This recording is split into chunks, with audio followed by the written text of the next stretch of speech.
A service of KIBMradio.com, the Internet's home for an all old-time radio.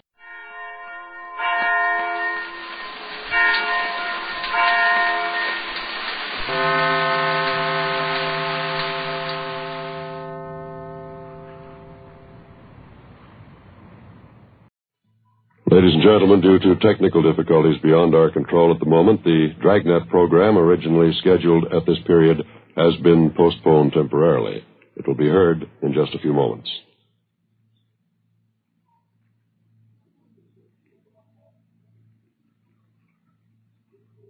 Partners at Jake. The boss is Captain Steve. My name is Friday. We're on the way out from the office, 10:38 a.m. when we got to Paris Avenue. Number 213. Yes? How do you do, Miss Wagner? Police officers. I'm Sergeant Jacobs. This is my partner, Sergeant Friday. Oh, yes, Sergeant. I've been expecting you. Would you come in, please? Thank you very much. Thank you. Hope you'll excuse the way the house looks, officers. Right in the middle of packing, getting ready to move. I understand. Try not to keep you, Miss Wagner. So much to do, making arrangements for Dorothy's funeral, the undertaker. Then all this moving business on top of it. I couldn't bear to stay here any longer, though. Yes, ma'am, we understand. We'll make it as brief as we can. I'd like to have you tell us about this trouble that your sister had, as much as you know about it, I mean. Plain out-and-out murder, in my opinion. Might just as well have taken a gun and killed her, no difference. You knew all about the relationship between your sister Dorothy and this man Reynolds, is that correct? Yes, right from the beginning. I was there when they met. But you mind if I went ahead packing these few things here? My sister's things. I'd like to finish up before I leave. Have an appointment at noon, the mortuary. Surely, go right ahead. A few books, knickknacks, personal things of Dorothy's. Foolish woman. I gave her credit for more sense. Now, about this man Reynolds, Miss Wagner. I saw through him right from the start. I tried to tell Dorothy. He was a fortune hunter, money hungry. Of course, she wouldn't listen. She always knew better. Charles R. Reynolds. Is that the name you knew him by, ma'am? Yes, that's right. Dorothy and I met him one Sunday night in the hotel dining room. Two of us always had dinner at the hotel Sunday nights every Sunday. That's the hotel out on Wilshire you told us about? That's correct. It'll be exactly a month this coming Sunday. He came up to our table and introduced himself, claimed he knew my father when he was alive. Dad owned some big packing plants in the East. He died 9 years ago, left the estate to Dorothy and me. I see. Would you have anything to add to the description that you gave us on Reynolds, Miss Wagner? I mean, can you think of anything unusual about him at all? Scars, peculiar mannerisms, anything like that? No, nothing special. Dressed well, as I say, apparently cultured, well-traveled. Mm-hmm. He was handsome enough, attractive. I knew he was only after our money, though, playing up to Dorothy that way, kissing her hand, taking her out all the time. Probably would have tried the same thing with me. It's lucky I knew better. How did you go after the first meeting with him, Miss Wagner? Did you start dating your sister Dorothy right away? Yes, the next night. Called here at our home and asked Dorothy to the theater. I think he was going to ask me, but he was too smart for that. I knew him for what he was. Imagine that. Poems Dorothy wrote in high school. Love poems. Silly. She never did get it out of her head. You and your sister lived alone here in the house, did you, ma'am? Yes, Dorothy and I and the maid. I don't want to stay here after what's happened, though. I'm going to my cousin's in Vermont. Never want to see this place again. Yes, ma'am, I can understand. How soon after you met Reynolds did he marry your sister? A little over 2 weeks. He'd been seeing her almost every night, taking her out dancing to the theaters, big dinners, bringing her home late. They'd sit here in the living room. I could hear them from my bedroom upstairs laughing, him telling her how beautiful she was. 42-year-old woman, imagine that. You're about the same age your sister was? Just about. A little older. People always took us for twins, though. Here's a snapshot of me taken in my 20s. The boy with me there, he wanted to marry me. My money, of course, that's all he wanted. Too bad. Dorothy never seemed to realize that about men. Girls from wealthy families, they have to be careful. We understand Reynolds took your sister out of town to be married, is that right? Yes, Las Vegas. Reynolds had told her his bank funds were tied up temporarily in a Canadian bank. He wrote Dorothy a check for $10,000, and she gave him her check for the same amount. He said he wanted to book reservations for a round-the-world trip for both of them. I see. The same day Dorothy gave him the check, he cashed it. The bank called her about it, and she said it was perfectly all right. An hour after he cashed it, Reynolds disappeared. No trace of him. Of course, his check's worthless. We found that out. Mm-hmm. You figured that's the only reason your sister took her own life? There's no other reason. Wasn't the money so much. Dorothy has her share of the estate. It's a shame, I suppose. Awful shame. Disappointment. She should have known better, a woman her age. Had your sister ever been married before, Miss Wagner? Yes. When she was 18. Ran off to Chicago and married a young fellow. She claimed she loved him, too. Naturally, he was after our money. My father and I went and brought her home. We had the marriage annulled. It was that way all her life. 6 men. They brought Dorothy nothing but misery. And this was the last, this Charles Reynolds. How about his background, ma'am, his business connections? He ever mention any of that to you or your sister? Claimed he had interests all over. South America, Australia. Seemed to have plenty of money. Guess his kind always has. Do you think you'll find him? We're going to try, Miss Wagner. Dorothy went upstairs to her bedroom and stayed there. She looked so strange. She took out some pressed flowers from a book.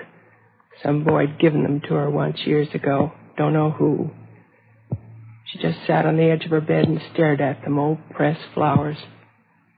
Next morning, the maid came upstairs, and Dorothy was lying on the floor. Empty bottle of pills next to her. Awful disgrace. Never happened before in our family. Mm-hmm. If you don't mind, Miss Wagner, we'd like to get as many particulars about this man Reynolds as you can remember. There. That's the last. I don't know what else to tell you, officer. All I know is I was young when Dorothy was young. I could have had a man if I wanted. But I didn't run off when I was 18 to marry a boy. I knew my duty. It wasn't proper. It wasn't a love. I didn't run off as a middle-aged woman to marry a fortune hunter either. What made her do it? I wouldn't know, ma'am. She was your sister. What kind of a man was he? What kind of a mind? Making love, kissing her, just to take her money. Imagine. Selling somebody with a kiss. Well, it's not the first time, ma'am. Is that so? Look it up. You'll find it in the Bible.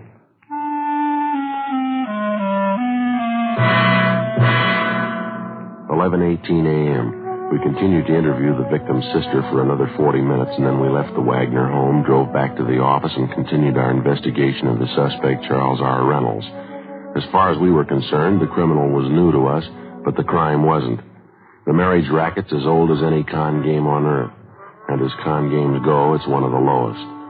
It trades on one of the most natural and normal instincts a man or a woman has, a desire for companionship, a home, and a family. And for the sake of an easy dollar, it betrays the victim and the instinct ruthlessly, regardless of the consequences. In the case of 42-year-old heiress Dorothy Wagner, the disappointment was too much to cope with. For her, the marriage game ended in the front parlor of a mortuary on South Hoover Street.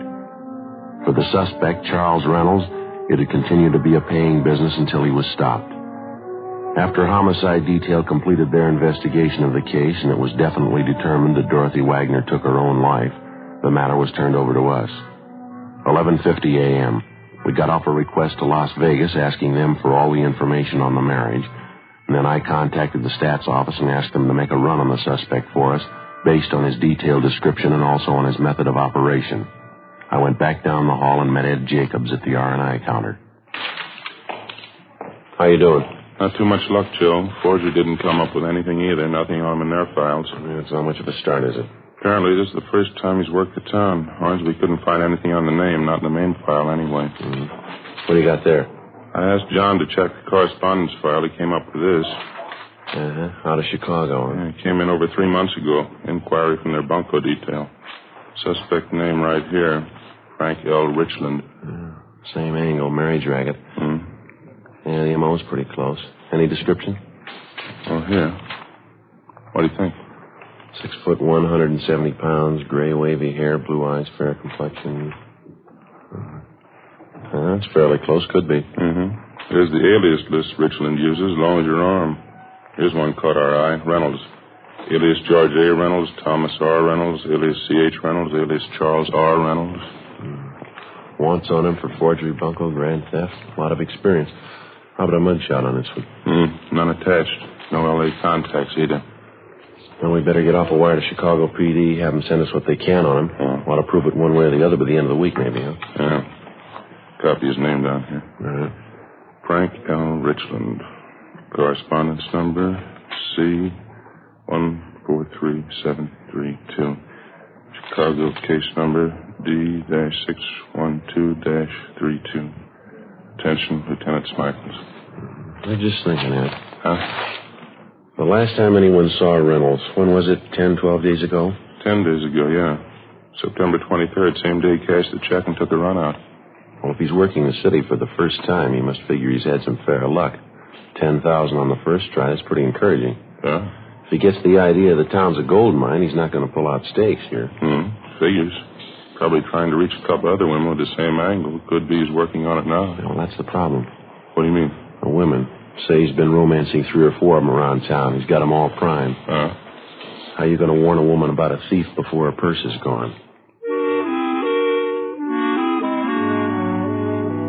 After getting off a wire to Chicago regarding the suspect, which was in addition to the broadcast and the APB we'd gotten out on him, Ed Jacobs and I continued checking out the various contacts that he'd made in the city. We checked stores where he shopped, banks where he allegedly did business, restaurants and hotels which he reportedly patronized. It took 3 days of dull, steady legwork. You can say it much faster than you can do it. All of the bank references, without exception, were falsified.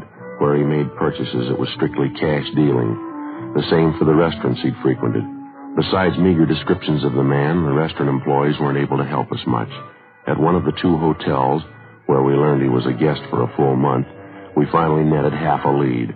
One of the bellboys told us that the man known as Charles Reynolds seemed to be pretty friendly with the head waiter in the hotel dining room, a Henry Kingsbury.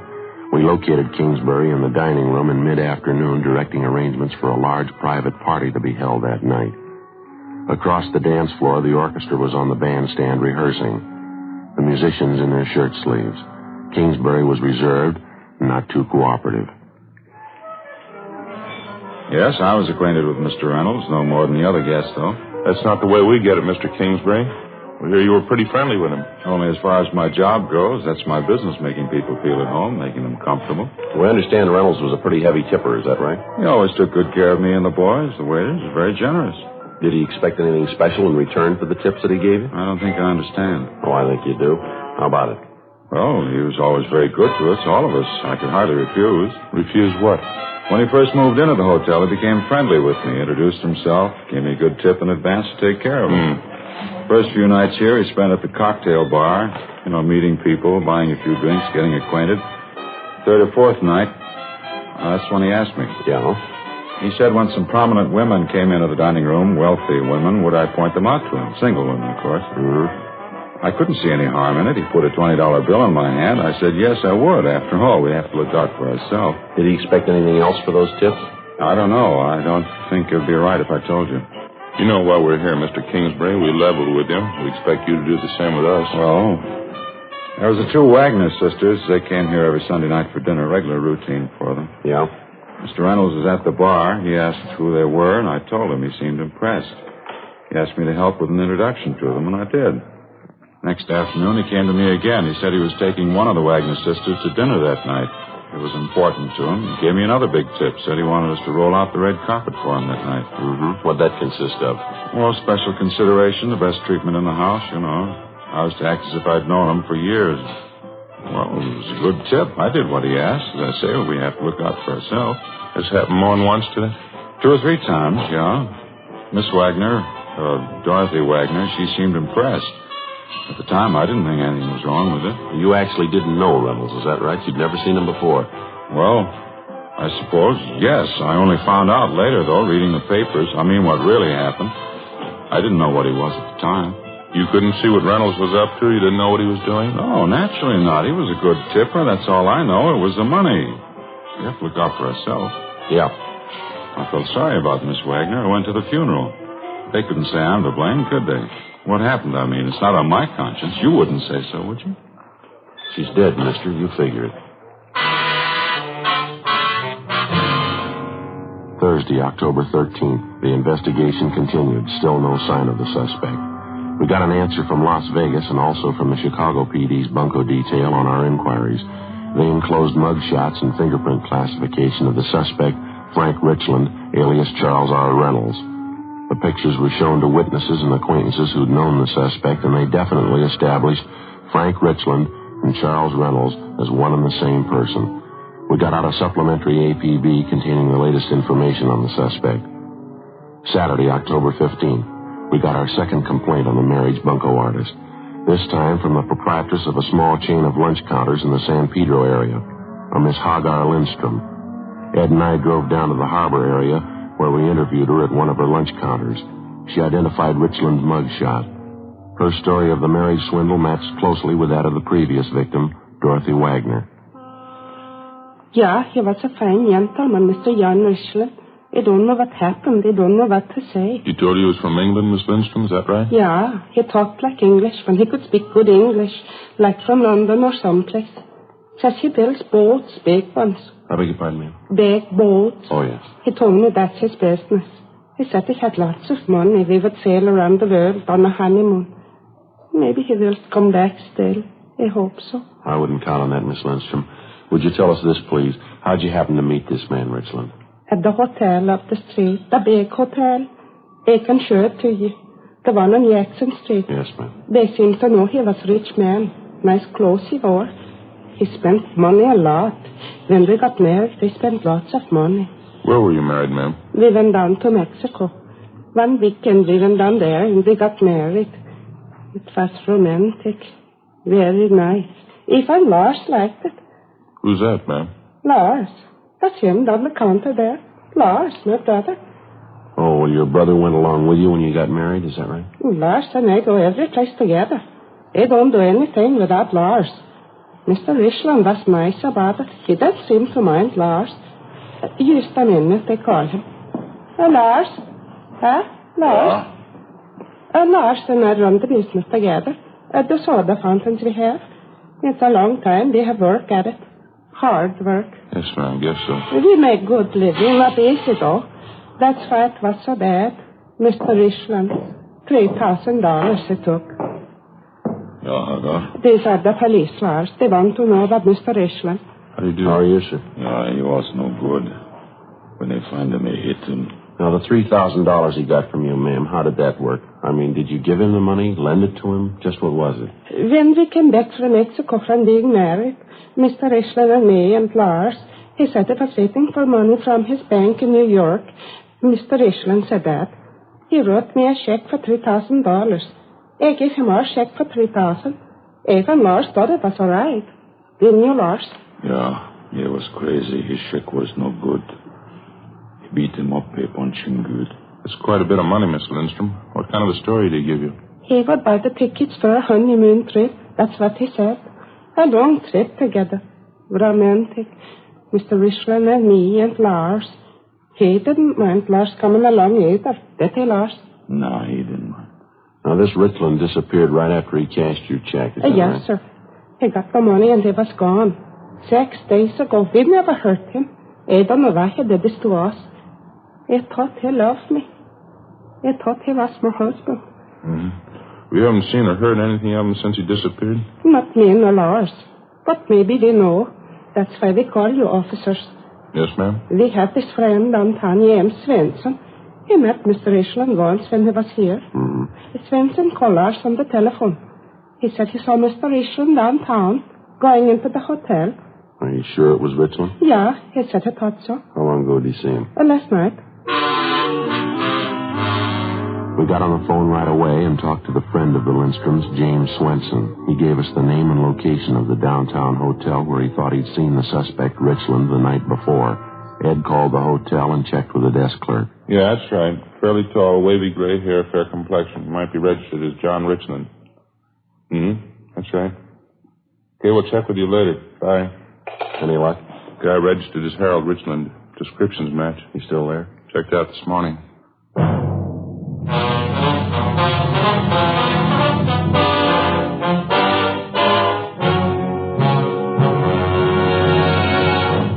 You are listening to Dragnet, authentic stories of your police force in action.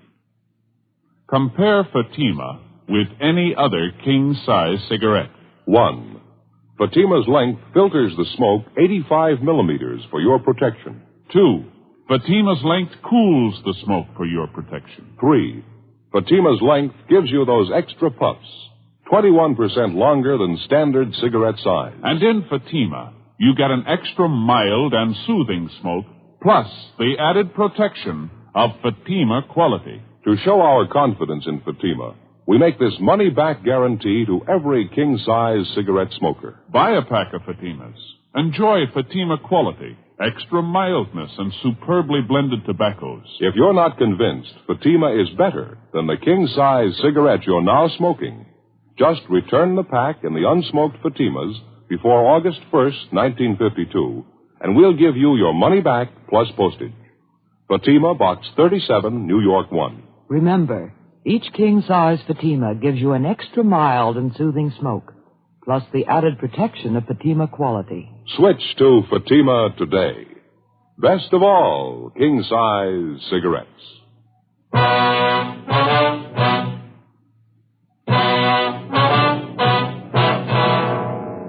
Saturday, October 15th, 2:30 p.m. Ed Jacobs and I drove back downtown to the hotel where the bunco suspect, Richland, supposedly had been staying.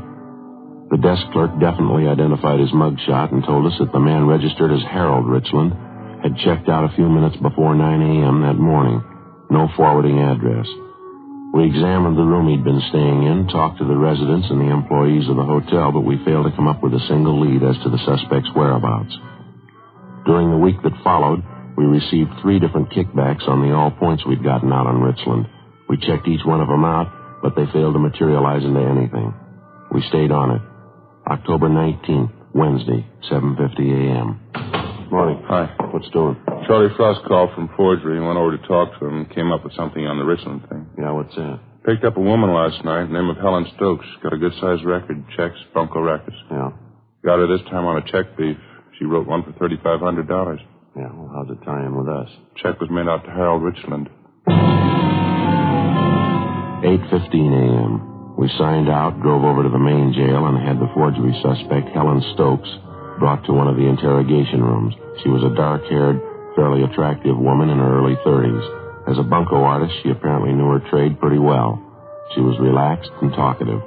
She told us Richland had introduced himself to her at a Palm Springs resort the week before. When did the business of the check come up? As soon as we got back in town, he gave me the story his money was in a New York bank. I played along with the gag. He wrote me a piece of wallpaper for $3,500. I did the same for him. What's the difference? Nobody hurt. Both checks, solid rubber. Maybe you forget, ma'am. There's a law against it. It's only a gag. I told you that. I would have loved to have seen his face when he found out the check was a phony. You don't think they're going to push the charge against me, do you? No, we've already told you, miss. You wrote a bad one. There's a law against it. I was only stringing him along. I knew his check was a phony, too. I didn't have anything to gain. Look, suppose I help you find him. Will you give me a hand on this? See I get a break? We can't make any promises. You cooperate, help us find Richland, will be taken into consideration. All right, you're on. You can tell Loverboy I tipped you. You know where Richland is now? I can come close to it. How do you mean? I know where he'll be next week. On further questioning, Helen Stokes told us that on one occasion while she was at Palm Springs with Richland, she prowled his hotel room, went through his personal effects, and read his correspondence. She told us that she read one letter from a friend of Richland's inviting him for a visit the week of October 31st. She also noted Richland's answer accepting the invitation. She said the friend's name was Maurice Archer and that the letter came from an Ocean Boulevard address in the beach town of Venice. We went back to the office, ran Archer's name through R&I, and found out that he had a previous criminal record of petty theft and grand theft. We located him at an Ocean Boulevard address and brought him in for interrogation. If there was any trouble, he wanted no part of it. After talking to him only a few minutes, he broke down and told us where we could find Richland, an address out near the end of Melrose Avenue. It was an apartment court. The suspect was registered in one of the rear cottages under the name of Reynolds. He wasn't at home. Ed and I went on stakeout inside the cottage. We waited. 6:30 p.m. Somebody coming in? Yeah.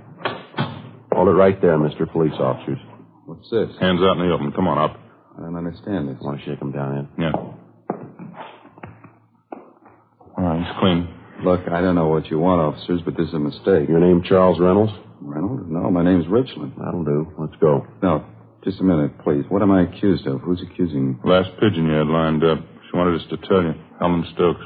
Stokes. Phony dame. You can't believe her, officer. She's phony. She's nothing but a con artist. It's a good reason to believe her. What? Takes one to know one.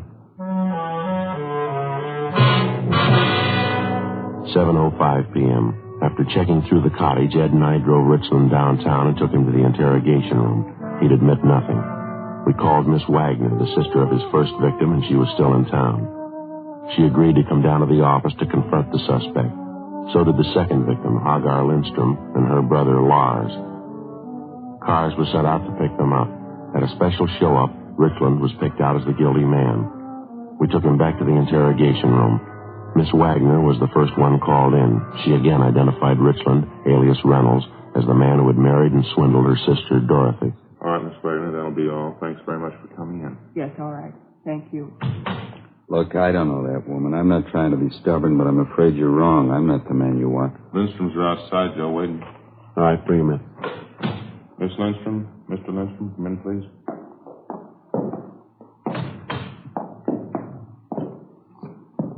Miss Lindstrom?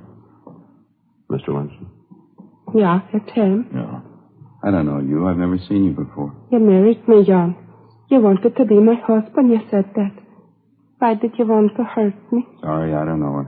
You said for you and me and Lars to go on the boat, honeymoon around the world. You and me and Lars, you said all those things. Why did you want to hurt us? No, why? Is that enough for you? I don't know what they're talking about. They bait you up. Take it easy, Mr. Lindstrom. Lars. Lies. He said we all go around the world honeymoon. All right. Get him out of here, huh? Okay, Mr. Lindstrom, thanks. It's no good, Lars. Come. Yeah, thief. Out this way, please. Yeah, find him. Hit him. Thank you very much. Yeah, Both yeah. of you. All right. All right, Richland, you ready to give us a statement? All right, I'll tell you. You can't blame me for that one. Though. You wouldn't have gone through with that deal yourself. Nobody would have. What's wrong? Nice-looking girl. Sure, I don't mean that. What do you mean? A big clown, her brother Lars. Yeah? How'd you like to take that along on a honeymoon?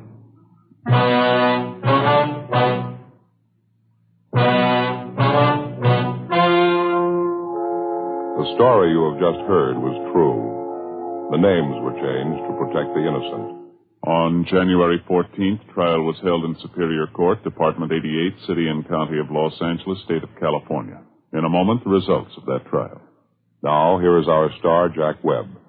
Thank you, George Fenneman. Friends, the reason Fatima can make the money-back guarantee you heard earlier can be summed up in 2 words. Fatima quality. Just prove Fatima quality yourself. Just compare Fatima with any other king-size cigarette.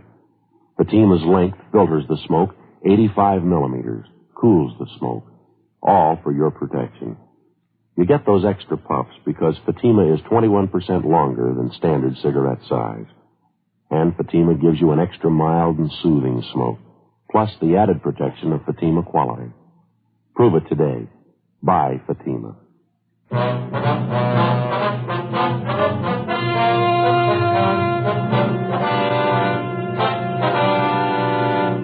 Frank Richland was tried and convicted of 2 counts of grand theft and 3 counts of forgery of a fictitious name.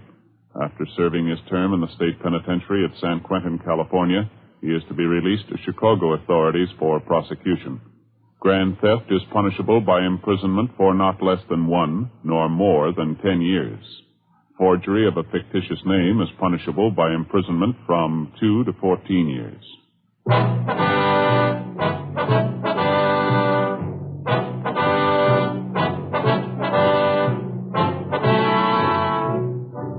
You have just heard Dragnet, a series of authentic cases from official files.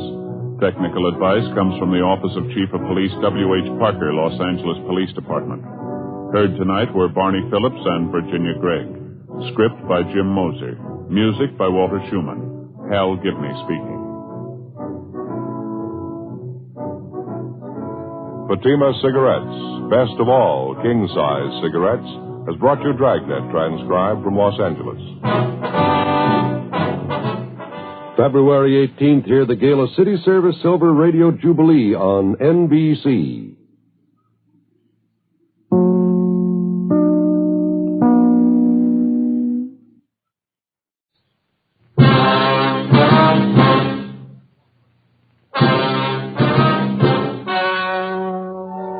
the story you are about to hear is true. The names have been changed to protect the innocent.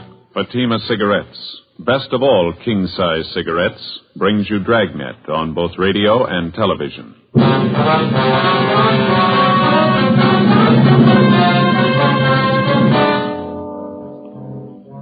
You're a detective sergeant. You're assigned a robbery detail. A jewelry salesman is slugged and robbed of $20,000 in precious stones.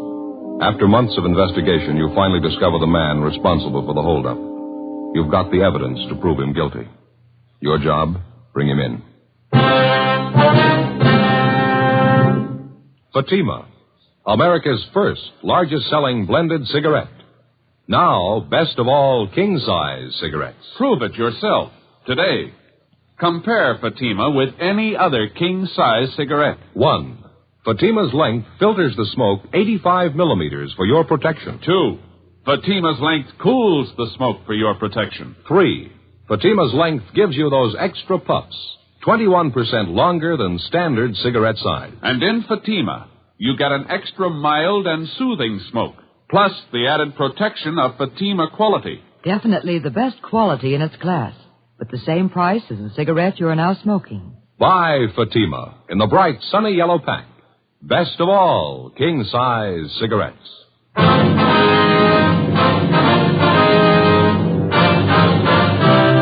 Dragnet, the documented drama of an actual crime. For the next 30 minutes, in cooperation with the Los Angeles Police Department, you will travel step by step on the side of the law through an actual case transcribed from official police files.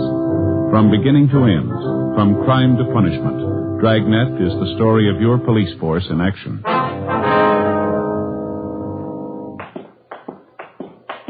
It was Thursday, July 18th. It was sultry in Los Angeles. We were working the day watch out of robbery detail. My partner's Ed Jacobs. The boss is Captain Didion. My name's Friday. It was 1:35 p.m. when we got back to the city hall, the interrogation room. What's going on, Mr. Garvey? Yes, you want to call the captain, Ed, let him know we're back? Okay. Thanks. I'd still like to know what this is all about, Sergeant, dragging me down here in the middle of the day. I've got an office. Just a minute, Mr. Yeah, I just got back. Mm-hmm. All of them? Good. Yeah, interrogation room, right? Brothers check in yet?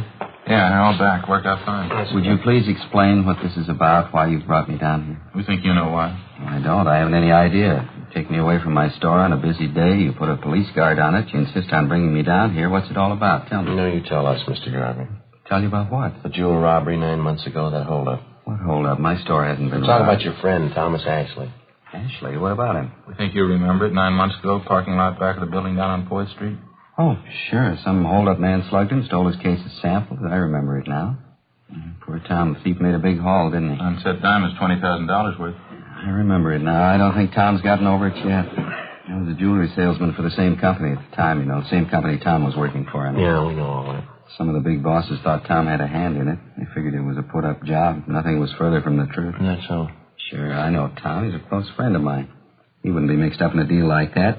Tom and I worked out of the same office for years. We've had him over the house for dinner. We've even been on vacations together. He's one of the most honest men I know. You sure of all this, Sonny? Of course I'm sure. And that isn't why you called me down here, is it? You don't think Tom had anything to do with that robbery, do you? You don't think he was in on it? He had nothing to do with it. I think you know that as well as we do. Well, then why am I here? There's nothing I can tell you about the holdup. Only what I heard from Tom, what I read in the news. No, you can tell us a lot more, Garvey. We didn't bring you here just past time of day. Tom was slugged and his sample case of stones were taken. That's all I can tell you. You're a liar, mister. What? You engineered the whole thing. We know it, and so do you. Was this some kind of a joke? If it is, I think it's in very... Long way from a joke, Garvey. You planned the job. You got the loot. We can give you chapter and verse. I really think you're serious. You think I robbed Tom? We're past the thinking stage, Garvey. We already told you. We know you robbed him. Now, wait a minute. This thing is ridiculous. The whole idea is ridiculous. I don't know who gave you the so-called information on me, but it's wrong. There's nothing further from the truth. Nobody gave us the information. We got it ourselves. You're really serious, are you? I robbed Tom, and you can prove I did. You're getting the idea. I don't know what to say. It's fantastic. I robbed my best friend Tom Ashley 9 months ago. I have $20,000 worth of diamonds, and you can prove it. Every bit of it. What about it? I think you're out of your mind. My name's George Garvey. You sure I'm the man you want? There couldn't be a mistake? No, there's no mistake. This thing would be funny if I didn't think you were serious. Let me ask you just one question. Maybe that'll clear it up for you. Yeah? If I held up Tom Ashley, how is it he didn't recognize me? You know better than that, Garvey. What? You didn't hold up Tom Ashley yourself. You had someone do it for you. Oh, cloak and dagger, huh? I'm afraid this is getting a little too wild for me, Sergeant. Maybe you can waste time making ridiculous charges. I can't. I'm going back to my store. It's a weak bluff, mister. It's not going to do it. Excuse me. Are you sure you two men haven't been drinking? Sit down, Mr. Garvey. I told you I'm going back to my store. Sit down. Look, you have no right to keep me here. These are ridiculous charges. You think I'm one of those cheap hoodlums you're used to dealing with. No, now come off it, mister. You got a $5,000 car and a $40,000 home. That doesn't rate you as special treatment. You're a thief, and you know it as well as we do. I don't have to take this from you. You haven't got much choice. We just finished 5 months' legwork proving it. Proving what? All right, now sit down there. You engineered that holdup. We know who you got to do it. We know how it was carried out. We know how you planned on disposing of the diamonds. We know who your fence was. We know what the split was. We know what you did with part of the money. We know how much you got left. Is that right? Yeah, that's right. What can I say? I don't even know what you're talking about. Any way you want it, Mr. Garvey. Maybe you'd like to tell me why I did all this. You know it better than we do. No, I mean it. Tell me. You weren't making enough money at your job to suit yourself. Suit your wife either. That's pretty good. Marilyn would get a big kick out of that. All right, fella. We can wait it out as long as you want. We spent 9 months on this already. Another few days aren't going to make that much difference. Just as a matter of curiosity, how did you first start off on this tangent? Whatever gave you the idea that I had anything to do with the holdup? When you started to spend money. New car, new office for yourself, fur coat for your wife, transferred your 2 children to that private school. And that makes a holdup man out of me because I wanted to send my kids to a better school? Where'd the money come from? Can you explain that? Don't you think that's my business, Sergeant, where I get my money, what I do with it? Not when you get it stealing. I'm afraid you're going just a little too far. You insist I'm a thief. I'm going to insist you prove it. All right. Have a look over here, Mr. Garvey. Yeah? Some of the reports on the investigation. Reams of them. They cover everything from the time of the jewel robbery up to late yesterday. It's all right there.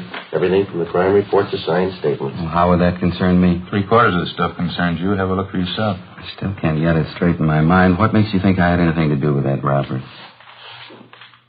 You know what this is, Mr. Garvey, this machine right here? No. Some kind of recording apparatus? That's right. It's a tape recorder. You've been taking down this conversation, and why? No, not this one. We've been recording every conversation that took place in your office for the last 4 months, every word. What do you mean? Just that, Mr. Garvey. Every time you talked on the phone, every visitor you had, it's all down on tape. 25 reels of it. Interesting. Is that supposed to frighten me? No, we don't care if it frightens you or not. Something else here. Yes? Reports on what you've been doing for the last 4 months. Daily reports, every movement you made. That's so. Everywhere you went, everybody you talked to, everything you did. Want to hear a sample? This must be some kind of a joke. That's the only explanation I can think of.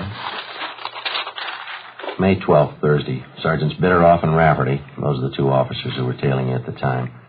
You checked in at your new office at 9:38 a.m. At 10:03 a.m., you had a visitor, Kenneth Tyson. You talked to him in your office. Conversations recorded. Tyson left at 10:18 a.m. At 10:32 a.m., you left your office. If you're trying to impress me, I'm afraid it isn't working out very well. You care for a cigarette, Garvey? No, thanks. I have my own. All right. Well, I've wasted enough time. Exactly what's the point of all this? Pretty simple. You're responsible for a robbery. We can prove it. We're giving you the chance to make a statement. It's nonsense. Is it? Of course, people following me, checking everything I do, where I spend my money, where I send my kids to school. What's it all about? It doesn't make any sense.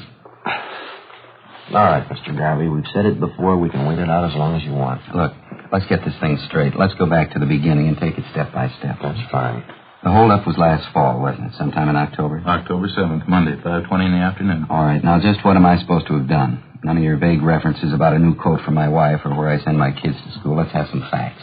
Joe? All right, Mr. Garvey.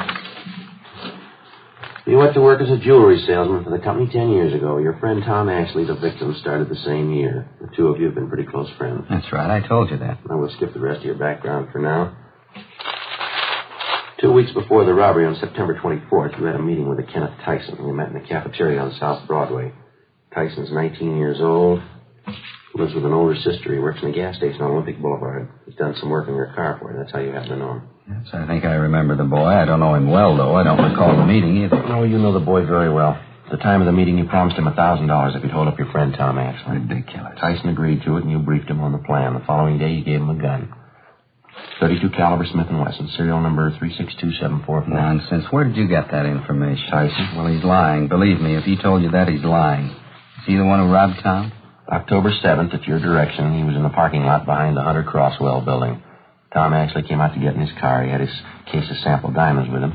Tyson held him up. Slugged him, took the stones, and got away. Of course, it's obvious. Tyson's trying to say I put him up to it. He's trying to get out of it that way. Afraid not, Mr. Garvey. Boy couldn't have carried off the holdup by himself. Well, of course he could. It's obvious he's trying to cover up. There were 6 people in the company you worked for who knew that on Mondays Ashley always took the case of sample diamonds along when he made his calls. Only on Monday you were one of the people who knew that. I suppose you've considered the other 5 people. They were all checked out at the time. They were all cleared, you along with them. But I'm not clear anymore, is that it? This young hoodlum Tyson, you're willing to take his word over mine? After the robbery, he took the case of diamonds to you. That was the next day. You paid him $500 and promised him the other $500 when he got rid of the stones. Oh, I suppose I've gotten rid of them, or do I still have them? 2 months after the holdup, he contacted a fence up in San Francisco. You drove up there and sold him some of the stones, and he broke them up and sold them. We know who he sold them to. We know what he got for him. Well, this fence, he's supposed to be another good friend of mine? You're still doing business with him. His name's Fred Lawrence. It's a new one on me. I don't know any Fred Lawrence. Can't even recall the name. Well, maybe this will help you, Mr. Garvey. Listen to him on the tape recorder. It's wheel 4, isn't it, Ed? Yeah, I think so. All labeled there, right on the back of the box. Yeah, here we are. Well, what's all this about? Phone conversation, Mr. Garvey. One of the things we recorded from your office. I told you about it before. Let's see. This one was on March 18th. I always thought wiretapping was against the law, or do you pay any attention to that? We didn't tap your telephone line. We recorded everything from dictographs we installed in your store and back in your office. They started recording the day you moved in. That was the 1st of March, wasn't it? I don't know why you're telling me. I can sue you for that, you know. I can sue you for your last dollar. All we're concerned with right now is Fred Lawrence. You say you don't know him. I'd have you listen to this. This was recorded March 18th in your office. Okay? Here we go. Go. Yeah, Marion. Mr. Lawrence? Yeah, sure. Put him on. Hi, Fred. How are you? I'm good. No, everything's fine. No heat at all. Tyson? No, he's all right. Believe me, he's a good kid. Nice. All right, where? Oh, I don't know. It might not be so good if you're sleeping down here. Only 8 o'clock, 8:30. Okay, fine. Suppose 8:30 is your minute. Bye, Fred. Bye. Mr. Garvey, you recognize that? How about it, Garvey? I understand they can do clever things with tape recorders nowadays. There's a way of piecing words together, isn't there? They can record your voice and then fix the tape, take a simple sentence and change the words around to mean just the opposite. You can examine the tape if you like. We didn't make a splice in it. All you'll find is the usual factory splice. It's just the way it comes from the manufacturer. Well, what difference does it make anyway? There's nothing criminal about that conversation. Nothing at all. You told us a few minutes ago you didn't know Fred Lawrence. You never heard of him on that recording. It sounds like you know him pretty well. It's a fairly common name, wouldn't you say? Must be quite a few Fred Lawrences. I didn't happen to remember the name right off. How about Tyson? What? Tyson. You told us you didn't know him well at all. I don't. Well, it didn't sound that way on that tape, did it? You were telling Lawrence that he was all right. You said, believe me, he's a good kid. Now, what you said, now how about it, mister? How about what? Is this some kind of a frame? What are you trying to make me say? We're not going to make you say anything, Garvey. We work robbery detail. That's the job, robberies. They pay us to clean them up. I can pay you. What? Never mind, I didn't mean that. I meant I pay my taxes. I pay your salaries. I help to, anyway. I don't know why I have to be treated like this. No reason to make a big headache out of this for anybody, Garvey. Now, you engineered a holdup. We can prove that. We're giving you a chance to make a statement. That's all we want here. I've got nothing to say. Make a statement about what? All you're going on is hearsay, circumstantial evidence. You can't say I planned that robbery. Well, you admit you know Tyson. You know him well. I don't. I admit nothing. What about phone conversation? It's a fake. They're phoning those things up all the time. You know it as well as I do. You admitted you know Fred Lawrence. Prove that from the recording. I admit nothing. You don't even know Tyson. Is that what you want to say? I know him, that's all. He worked on my car a couple of times. I don't know him well. All right, sir. I'd like to play you another recording. It's a waste of time. I haven't got the whole day to spend here. I got to get back to my store. I've got a business to operate. Well, this won't take very long. Yeah, here we are. April 5th. A lot of foolishness anyway. How do I know you made those recordings? You could have gotten actors. Maybe made them up yourself. There weren't any dictographs. You make those things. There were dictographs, Mr. Garvey. Remember, before you moved into that new suite of offices, you had them redecorated? Yes. There were sound technicians from our crime lab out there working side by side with the painters and carpenters. They installed dictographs in your store and back in your offices. They bugged the entire place. Wiretapping. I'll bring this into court if it's the last thing I do. Look, now, we already told you, Mr. Garvey, it's not wiretapping. We didn't touch your phone lines. We didn't have to. It's invasion of privacy. I'm going to take this into court. Yeah, well, let's listen to this recording. Might clear up a few things. Clear up what? What are you trying to prove? Okay, Joe? Yeah, it's coming in here now. Date on this is April 5th.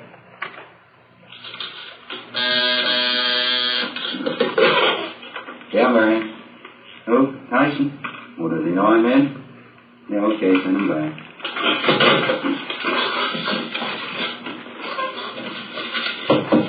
Yeah, come on in. Hi, Mr. Garvey. Yeah, how are you? Come on in, sit down. Thanks. How you doing anyway? Pretty good. Trying to get a hold of you last week. It's so hard to do, I didn't bring much. Pretty busy, yeah, Tim. This time of year, you know, it keeps you going. No, I don't want to waste any time. I'd like to know how the deal's working out, though. Going back east to Albany next month, I'd like to get the rest of my money if I could. Well, just like I told you the last time, Ken, I'm sending myself north. I hope to hear in a couple of days. Yeah, I know. That's what you told me before. It was a pretty heavy job. I could use the money. I mean, if it wasn't so heavy, I wouldn't mind, but I got it coming, I think. Huh? Of course you do, Ken. There's no question there. It's just that I hadn't got it right now. Believe me, you'd have it in a minute if it was mine again. Yeah, but that was the agreement, wasn't it? 500 before the job, 500 after, and have them last October. That's a pretty good stretch. Now, look, Ken, I told you the truth. I just haven't got it. Now, why don't you drop back in a week or so? How about it, Mr. Garvey? What do you say to that? It's ridiculous, that's all. It's an obvious fake. You can look at the tape if you like, inspect it. You can check every one of those 25 reels. We'll play every one of them for you if you want. Fakes, and they're bad ones at that. Now, look, I'll give you both a chance. Either you book me in on a charge or else release me. You try booking me in, and I'll sue you for false arrest. I'll break you. I'll sue you blind. I can promise you that. Yeah? Release me, and I'll get back to work. I'll forget all about it. Now, you name it. Which one? Book me in or release me? Oh, that's fair enough. You're going to give us a choice, huh? You bet it's fair. You could get in a lot of hot water. Now, it's up to you. Which one? You ran a bad bluff, mister. What? We're booking you in.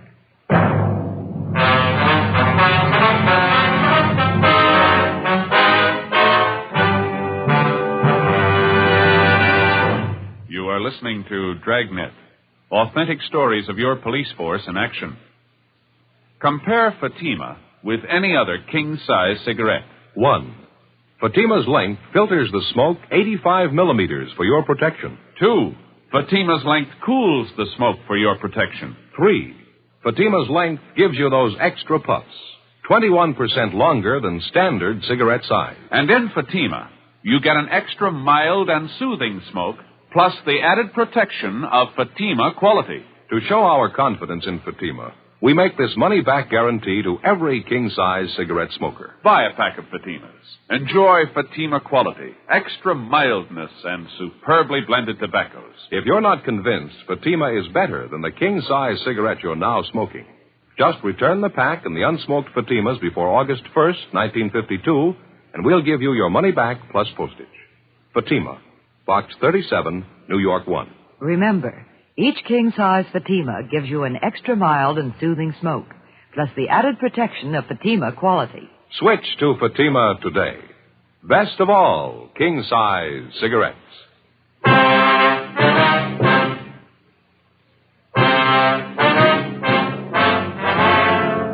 Thursday, 3:55 p.m. Ed Jacobs and I continued questioning the robbery suspect, Ernest Garvey.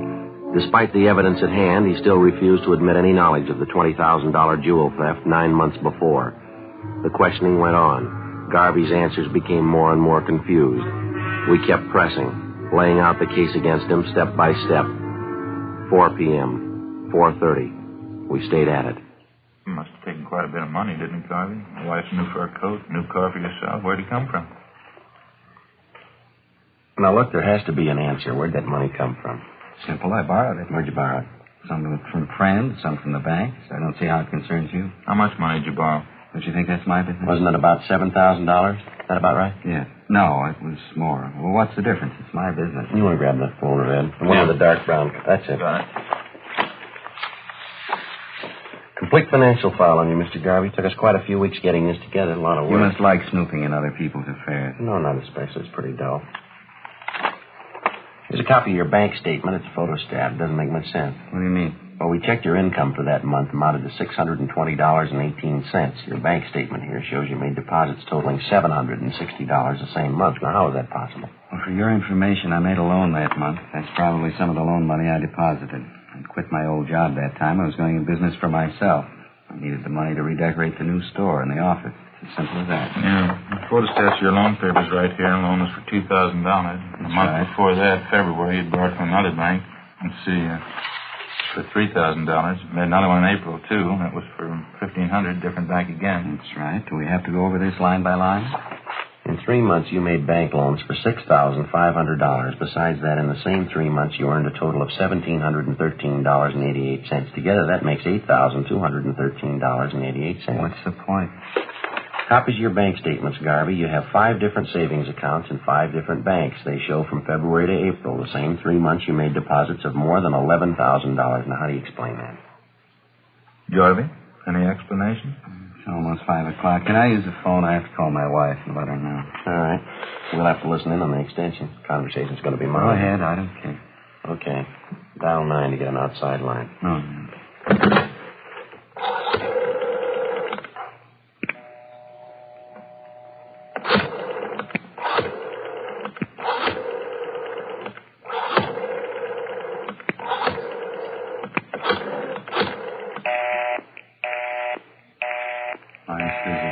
Photostats is there for you to examine, Garvey. I see him. You want to give us an explanation? You only had $8,200. How could you bank $11,000? It had to come from somewhere, didn't it? Purely a personal matter, that's all. I borrowed $3,000 from a brother of mine who lives back in Minnesota. You'd already made 3 loans. Why'd you have to borrow from your brother? You mind telling us? Yes, as a matter of fact, I do. Well, that still doesn't balance the books, Mr. Garvey. You earned and borrowed $8,200. You got another $3,000 from your brother, you say. That's $11,200. You banked $11,000. Yes, that's right. You always have to repeat. That'd leave you with $200. You and your family lived for 3 months on $200? Is that Why not? That could easily be. A lot of people do it. Yes, sir, but not your family. I'm getting sick and tired of this. You're trying to tell me you know my family better than I do, what they eat, what they spend, what it takes to support them. We've been on this thing for 9 months, Garvey. We've put in a lot of hours. We know your family pretty well. If you like, I'll tell you the last time you ordered steak from the meat market when you paid your gas bill, the last time your wife bought a pair of shoes. I guess this is standard procedure for you, huh? Threatening people. We're not threatening you, Mr. Garvey. We're giving you facts. Here's another file here. It took us over a month to get this one together. Complete record of your expenses from February 1st. Covers February, March, April, May, June. I hope the police department has a good lawyer, Sergeant. You've got a fair warning. You say you and your... I'm sorry, go ahead. I hope the police department has a good lawyer, Sergeant. You've got fair warning. I'm going to sue you for your last hour. Now, you say you and your family lived 3 months on $200. That doesn't jive with what we've got here. Take a look if you want to. It's lies, forgeries. It's all lies. I promise you. Photostat of the receipt for your wife's coat, Garvey. $1,612.34. That includes the tax paid in full. Photostat of the contract for your new car. Down payment, $2,000. Liquor bill for the big party you threw in March 20th. Liquor bill, $387. Catering bill, $194. Full year's check for tuition, room, and board for your kids at the private school you sent them to, $1,864.07. Well, that's only the beginning, Garvey. Comes to a lot more than $200. Have you heard enough? I better try to get my wife again. I have to let her know. And you handle the extension, All right, yeah. All right, go ahead. Dial 9 to get outside, Garvey. Yeah, I know.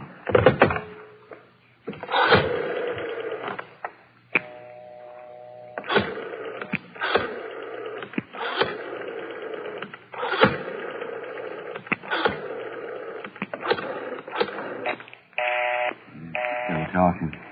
I know I'm trying to get her, stupid. Well, wait a couple of minutes. She'll get through. Gabbing on the phone all day long, gab on the phone and play cards. That's all she ever does. Got some more figures here for you, Garvey. Be a good idea if you hear them. Bills for 2 more parties you threw last month. Food bills. Why do you have to keep pushing that stuff at me? So you've been sneaking around, finding out about my personal affairs. That's supposed to be good police work, is it? This is the kind of... You carried off a robbery, Garvey. We're giving you a chance to make a statement. Why should I? What for? Give you a statement and have you twist it around, incriminate me? I haven't had anything to do with this kid Tyson. I better try that call. And we'll dial 9 first. I know. You told me.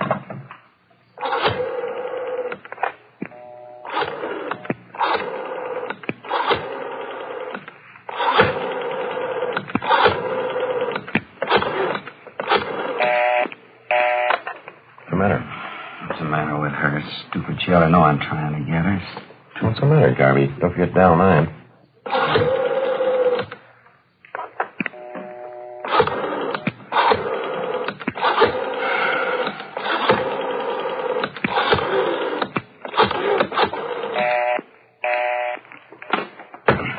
One more before you out of here. I'll just play it. I don't want to hear it. I'll just play it for you. I think you ought to hear it. That's the same reel there. Just fan it over there to that other part, Ed. All right. Tyson, Mr. Garvey, same place, the office.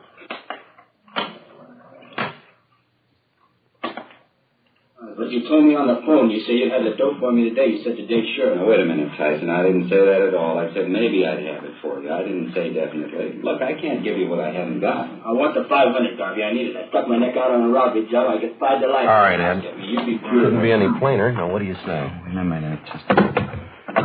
Down,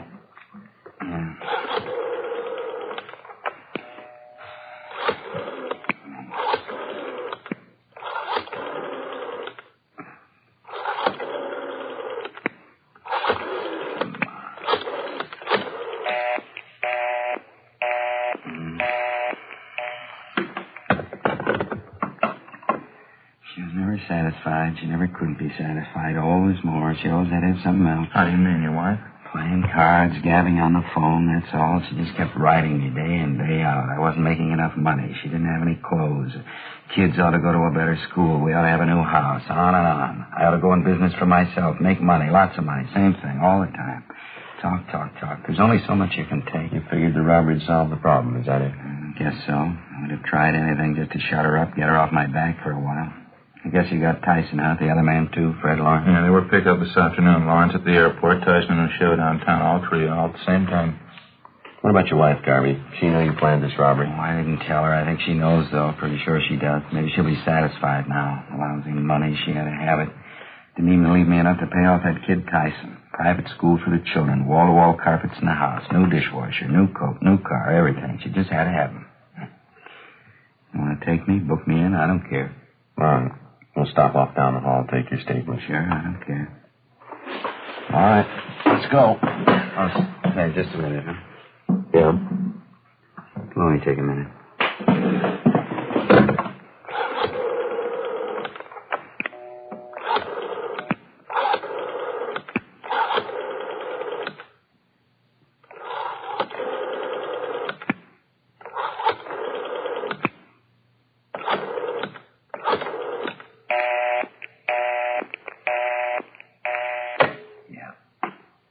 That's what I figured.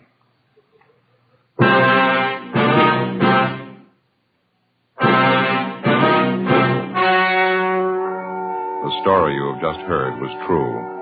The names were changed to protect the innocent. On November 4th, trial was held in Superior Court, Department 87, City and County of Los Angeles, State of California. In a moment, the results of that trial.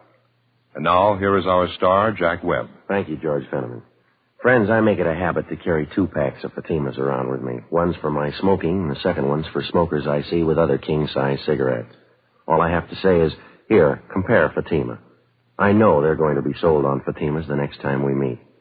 How about comparing Fatima yourself? You'll find Fatima's length filters the smoke 85 millimeters, cools the smoke, all for your protection. You get those extra puffs because Fatima is 21% longer than standard cigarette size. And Fatima gives you an extra mild and soothing smoke, plus the added protection of Fatima quality. Prove it today. Buy Fatima.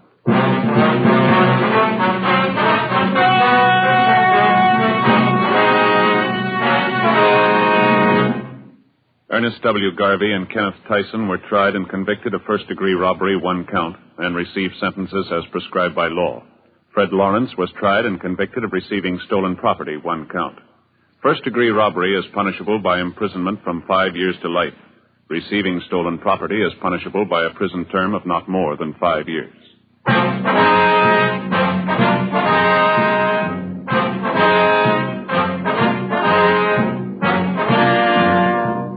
You have just heard Dragnet, a series of authentic cases from official files. Technical advice comes from the Office of Chief of Police W.H. Parker, Los Angeles Police Department. Heard tonight were Barney Phillips, Vic Perrin, and Eddie Firestone. Script by Jim Moser. Music by Walter Schumann. Hal Gibney speaking.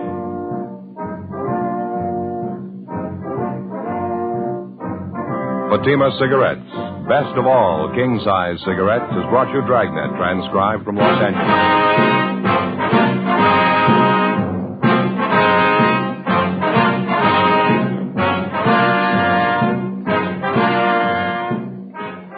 February 18th, hear the Gala City Service Silver Radio Jubilee on NBC.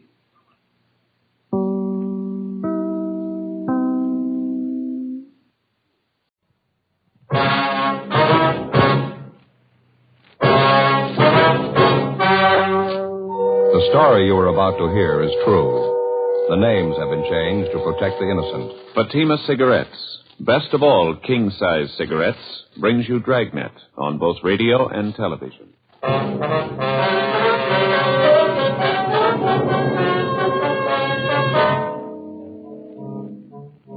You're a detective sergeant. You're assigned to juvenile division.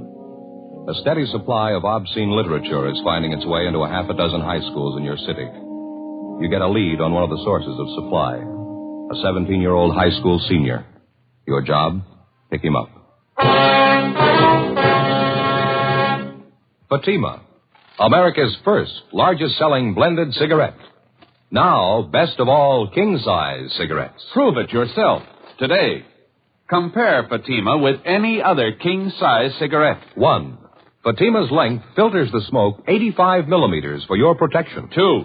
Fatima's length cools the smoke for your protection. 3. Fatima's length gives you those extra puffs, 21% longer than standard cigarette size. And in Fatima, you get an extra mild and soothing smoke, plus the added protection of Fatima quality. Definitely the best quality in its class, but the same price as the cigarette you're now smoking. Buy Fatima in the bright, sunny yellow pack. Best of all king-size cigarettes.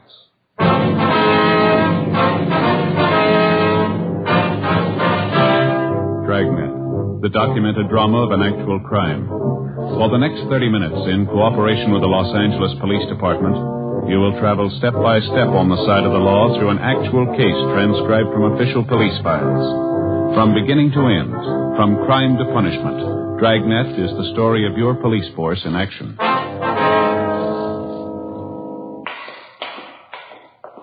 It was Wednesday, November 8th. It was windy in Los Angeles. We were working the day watch out of Juvenile Division. My partner's Ed Jacobs. The boss is Captain Stein. My name's Friday. It was 11:05 a.m. when we got to the basement floor of Gorman High School. The locker room. Which way, Steve? You want to show us which locker's yours? You still haven't told me what this is all about. Routine check, son. Yeah, but why do you have to pick on me? Why do you have to see my locker? We're not picking on you, Steve. Now, how about it? Which locker's yours? Right here.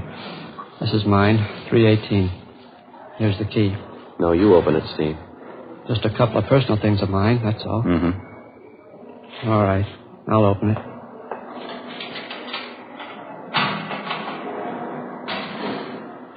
Well, there you are. See for yourself. Want to take your things out of the locker, son? You can see what's in there, can't you? My gym stuff. A couple of textbooks. How about digging back in the corner, left-hand side there? Where? You know where I mean. Come on, Steve, dig them out. Back here, you mean? These joke books? That's right. Let's have a look, huh? Why? Just a couple of joke books. A kid gave them to me. Bring them out, Steve. Okay. Just a couple of them. Kid gave them to me. There. Looks like more than a couple. That's what you call a joke book, Steve? That's what the kids call them, yeah. Some of them are a little dirty. Not so bad, though. They're filthy, Steve, and you know it. Now, where'd you get them? I told you. Kid gave them to me. Who? What's his name? Oh, some kid around school. I don't remember right now. Gave you these books for nothing? Sure. I had a couple he wanted. We traded off. A lot of the kids have them. They trade them around. That stack you got there, they look pretty new. Couldn't have been passed around much. Maybe not. I don't know. Matter of fact, they look brand new, don't they? Don't even look like they've been opened yet. How come you're rousting me on this thing? What about the other kids? They got them, too. They're buying them, Steve. They're not selling them. I'm not selling them. Anybody says that's a liar. No good, son. We talked to the fellas here at the high school. Some kids over at the junior high school, too. They all say you're the one who's selling them. Well, they're liars. Both the fellas in high school and the kids down the street in junior high. They say you've been selling this stuff for months. Now, how about it? They're lying, that's all. They don't know what they're talking about. You've been selling these 35 cents a piece, 3 for $1. Last couple of weeks, you've been peddling pictures, too, $1 a piece. You got any of them in your locker, Steve? A couple. I got them off another kid. What other kid? What's his name? What's his name? Some kid. I don't remember. It's not much of an answer, son. What do you want from me anyway? I told you I'm not selling the books. I don't care what those other goofs say. It's my word against theirs. Now, maybe you ought to get this straight, son. We're not out to get you. You're way down the line. We want the people at the top, the men who print this junk, the wholesalers, the big distributors. So why ask me? I don't know anything about it. Nothing. You don't want to cooperate, is that it? What am I supposed to cooperate about? I'm not mixed up in anything. We think you are, son. We know you are. Who are you selling this for? Where do you get your supply? All you see is what's in my locker. I ain't selling. I don't have any supply. You got to go far to prove I have. Not very far, Steve. What? From about here to your home. 11:38 a.m. After picking up his supply of obscene books and photographs to be booked later as evidence, Ed and I drove the subject, Stephen Banner, to his home approximately a mile from the high school. His apprehension and our theory that he probably kept the bulk of his supply of books and pictures at or near his home was no accident. For weeks we'd known that a steady stream of pornography was being fed into a half a dozen high schools and junior high schools throughout the city. Books, photographs, pictures, and pamphlets of the worst kind. Because of embarrassment on the part of the curious teenage kids who bought the stuff, it wasn't easy to pick up a solid lead. After weeks of observation and questioning, we finally narrowed down the principal source of supply to a single teenage boy, Stephen Banner.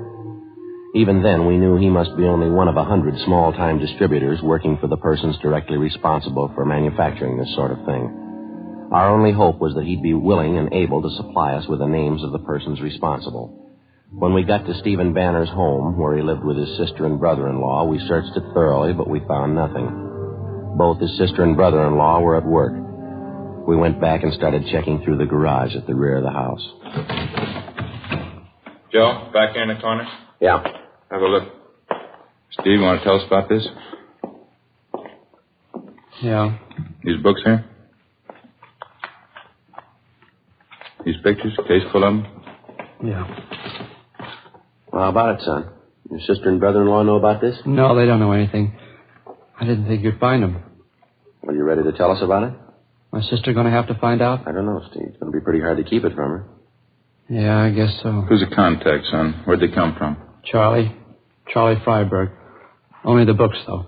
Pictures came from another guy. It's a long story. Well, we got the time, son. Who is this Freiberg? Met him downtown one Sunday, Penny Arcade on Broadway. Me and this other kid were in there, Bud Spencer.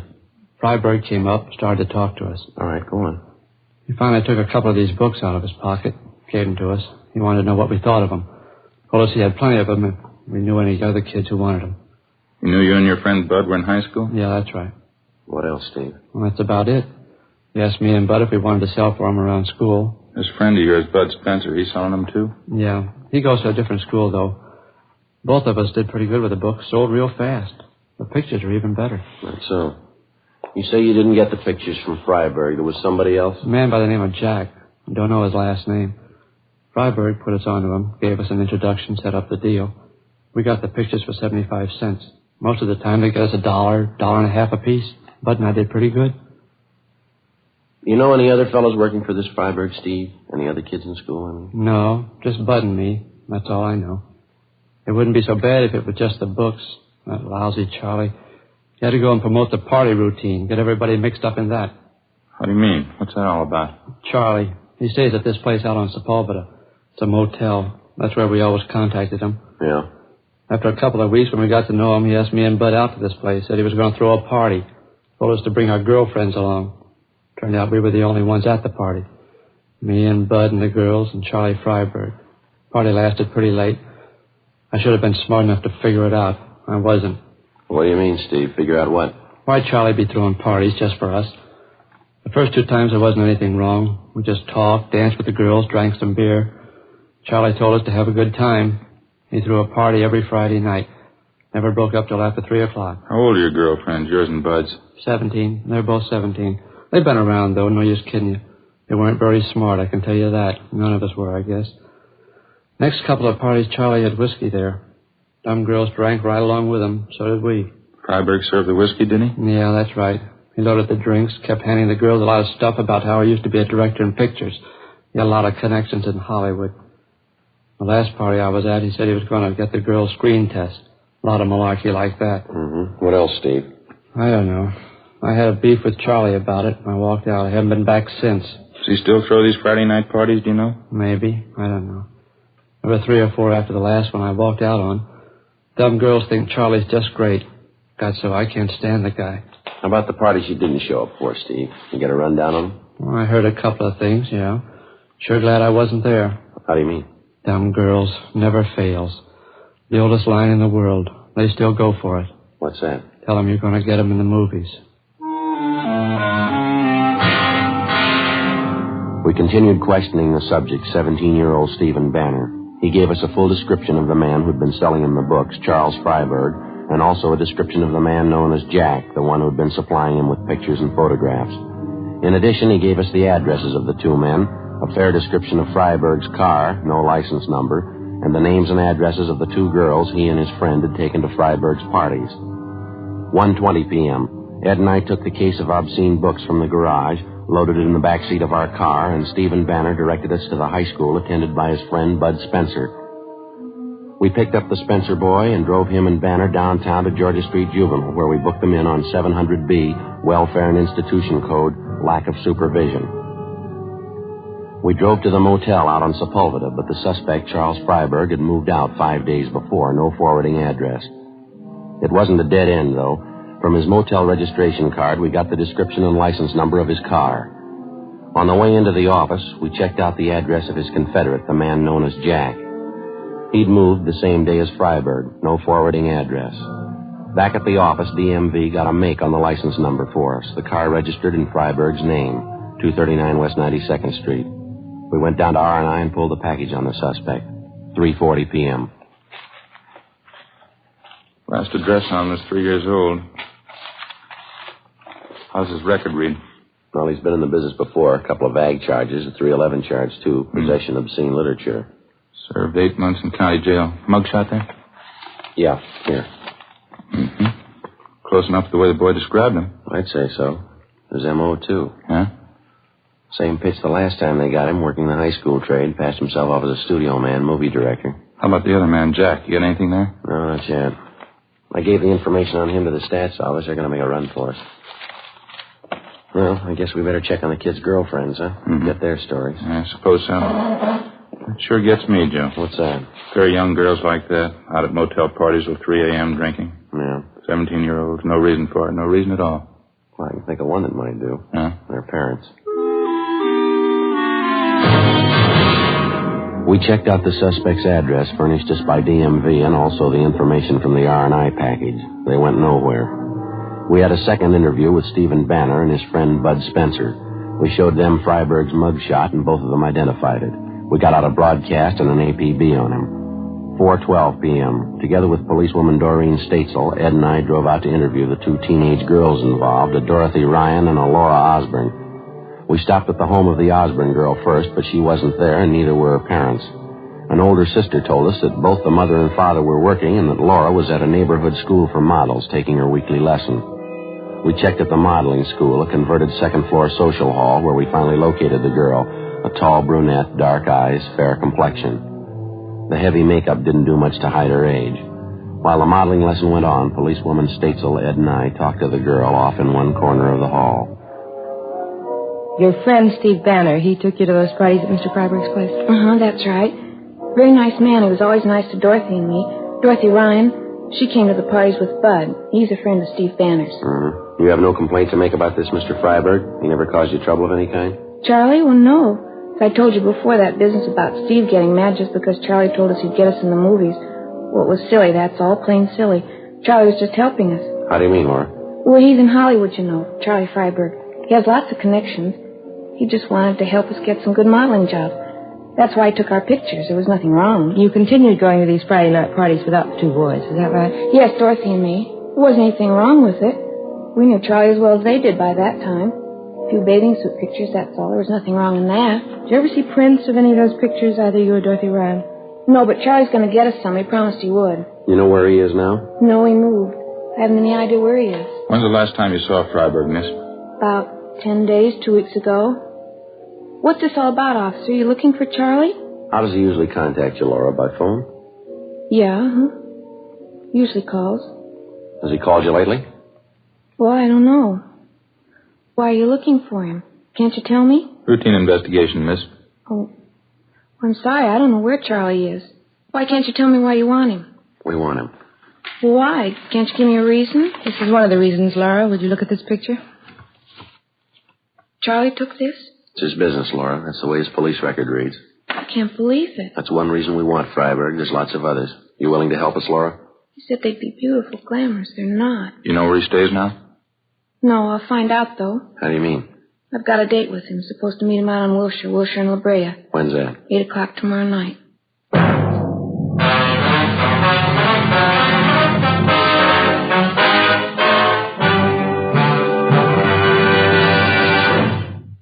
listening to Dragnet, authentic stories of your police force in action. Compare Fatima with any other king-size cigarette. 1. Fatima's length filters the smoke 85 millimeters for your protection. 2. Fatima's length cools the smoke for your protection. 3. Fatima's length gives you those extra puffs, 21% longer than standard cigarette size. And in Fatima, you get an extra mild and soothing smoke, plus the added protection of Fatima quality. To show our confidence in Fatima, we make this money-back guarantee to every king-size cigarette smoker. Buy a pack of Fatimas. Enjoy Fatima quality, extra mildness, and superbly blended tobaccos. If you're not convinced Fatima is better than the king-size cigarette you're now smoking, just return the pack and the unsmoked Fatimas before August 1st, 1952, and we'll give you your money back plus postage. Fatima, Box 37, New York 1. Remember, each king-size Fatima gives you an extra mild and soothing smoke, plus the added protection of Fatima quality. Switch to Fatima today. Best of all, king-size cigarettes.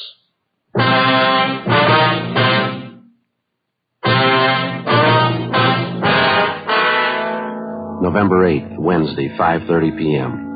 After our interview with 17-year-old Laura Osborne, policewoman Doreen Statesel, Ed and I drove to the home of Laura's girlfriend, Dorothy Ryan, who was also present at the motel parties given by the suspect, Charles Freiberg. Her story of what had happened was essentially the same as the one we got from the Osborne girl.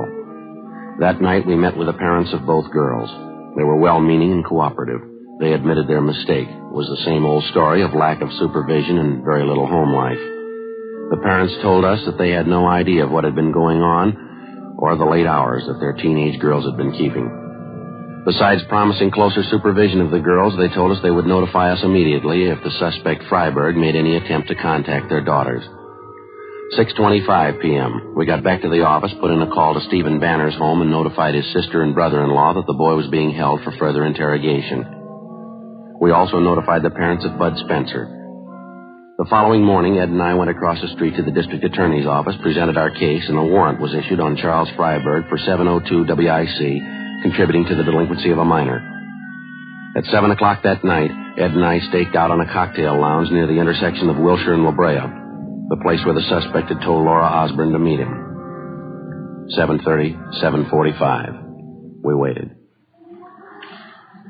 Think maybe we're in business, Joe. What? Down the corner there, waiting for the signal to change. Dark suit, dark hat. Yeah, could be. Crossing over now, heading for the bar. All right, let's go.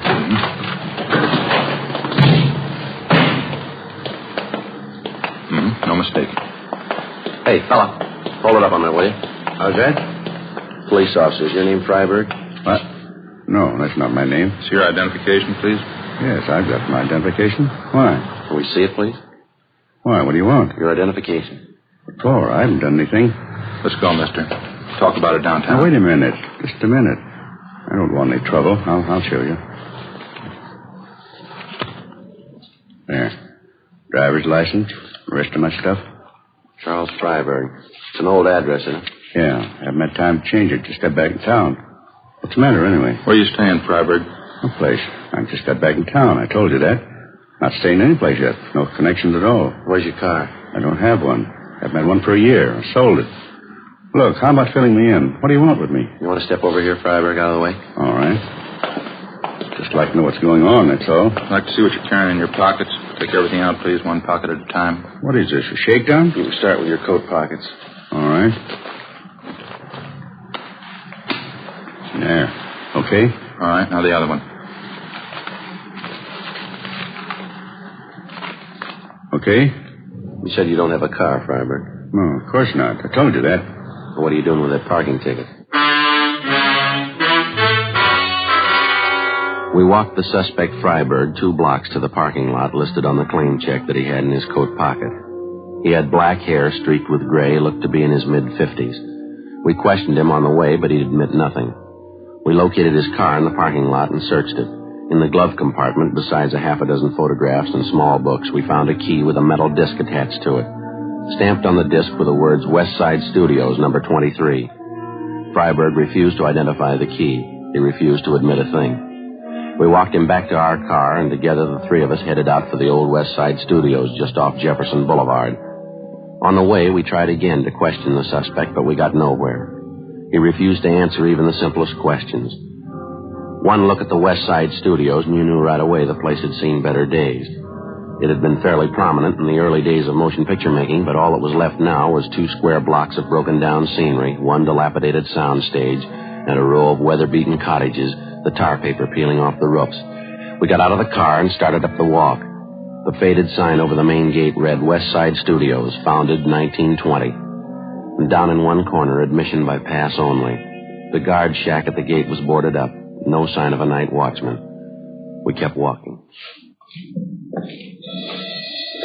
How come they don't keep a watchman at the gate, Freiberg? Don't they make pictures here anymore? You bet they do. The place has been going downhill for a long time. It's coming back, though.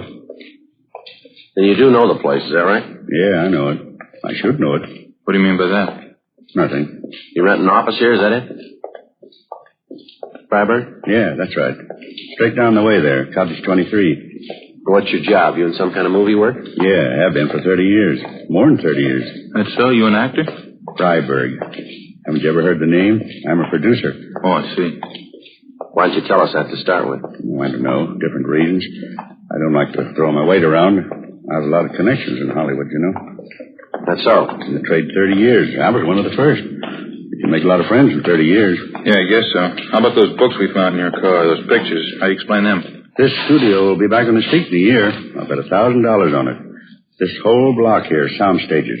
I got the plans for them in my desk. That's so. You have an interest in this lot? Not exactly. Not right now, anyway. I did have an interest, though. I will again. I was one of the original owners, you know. Still haven't got an explanation. How about the books and pictures we found in your car? Oh, that? Nothing to explain, is there? Just a few gimmicks I picked up. You know a boy by the name of Stephen Banner? Banner? No, I don't think so. Why? How about Bud Spencer? You know him? No. I knew a George Spencer once. Actor. That was back in the old days, though. How about Laura Osborne, Dorothy Ryan? You know them? No, it's pretty hard to say. You know, Sergeant, over the years in this business, especially, you meet an awful lot of people. Well, these are fairly recent. You ought to remember them. They're just kids, 17-year-olds. No, afraid I don't recall the names. Soundstage Bell. We got a company over there doing some shooting tonight. Television films. They make them too fast. Trade's not like it used to be. Quality, that's what we went after. Gone now. It's all gone. West Side will do it again, though. You can bet on that. We're coming back. Look, how about leveling, Freiberg? You know why we picked you up. You know why we're out here. Just did. I don't know why. Oh, say, look across the road. That shed over there. The old greenhouse there, Colonial Mansion. Weather's faded the colors a little. Typical old southern estate now, you know. We shot some beautiful footage there. Picture's a classic in its own right. Maybe you remember it. Moonlight and Magnolias. They changed the title later. Love in the Moonlight. Beautiful thing. You ever see it? No, I don't think so. I couldn't tell you how many beauties we turned out that year. I was a young fellow then. Song and strife. Moonlight and Magnolias. Little orphan girl. Sweetheart at the campus. That's your cottage there, Mr. Freiberg? What's that? Just down the way there. Number 23. Oh, yeah. Completely forgot about it. I hope you'll excuse the way it looks. I've been able to find good accommodations in town. I've been staying at the office. We have a little couch there. I sleep on that. We have the hot plate, too. Good enough to boil the coffee in the morning. Mm-hmm. How come you couldn't find space in town? The hotels aren't that rushed, are they? Well, the ones I'm used to staying at, yes. I'd just soon camp here at the studio than stay at one of those places downtown. Say, wouldn't you like to see the rest of the lot? Pretty interesting if you've never seen a real movie lot. I mean a high-class one. We've seen them, Mr. Freiberg. We'd like to check your office. Oh, all right. This is it. Cottages need a good coat of paint, of course. It'll all be done pretty soon. West Side is going to come back strong. You can bet on that. Yeah, I guess so. Uh-oh. Watch it on that first step there. It's loose. Have to call maintenance and get that fixed. Yeah, it's all right.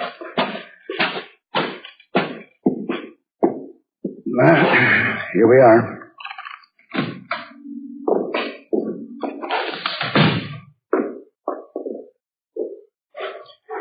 Well, as you can see, the office isn't very much. What is it you wanted, gentlemen? You want to check that cabinet there, Ed? I'll take a look through these cases over here. Okay.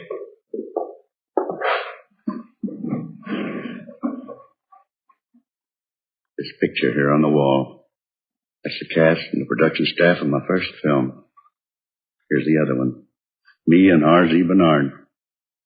He autographed the picture for me, Bernard himself. Those were the days, all right. Quality. That's what we went after in pictures, real quality. Not like today. Gone. The good days. Fine pictures. It's gone. All gone. How about it, Freiberg? These cases of books here and these photographs. Not my fault, believe me. I had to make a living. I had to make money. How do you think it feels to get cheap like that? I used to be young. I was big. I was talent. I made big pictures. How do you think it feels to get cheap all of a sudden? Cheap enough to do this kind of thing. Nobody forced you. It was your choice, mister. It wasn't my choice. You're wrong. All I want to do is make pictures. There isn't a chance anymore. Not like the old days. You need hundreds of thousands. Millions. It's gone. It's all gone. Had to eat. Had to put clothes on my back. You admit you're responsible for this? Books, pictures, working in the high school trade, kids like Steve Banner, Bud Spencer? After 1935, I couldn't get a job. I didn't want this. I had to do it. I'm ashamed. Who wouldn't be? I had to eat. It was the only way. I had to live. There's honest jobs to be had. How about this man named Jack? He was in with me. He was my cameraman back in the old days. You can't blame him either. He had to live, too. You willing to come downtown with us? Give us a statement? Yes, all right. Anything. How about the parties, the two girls, Laura Osborne, Dorothy Ryan? I took some pictures, that's all. I didn't harm them. Not in any way. You had it wrong, Freiberg. You know that. Yeah, I know. Just to have the kids there. Made you remember the days in your life. Best days in anybody's life. What so? When you used to have money. When you used to be young.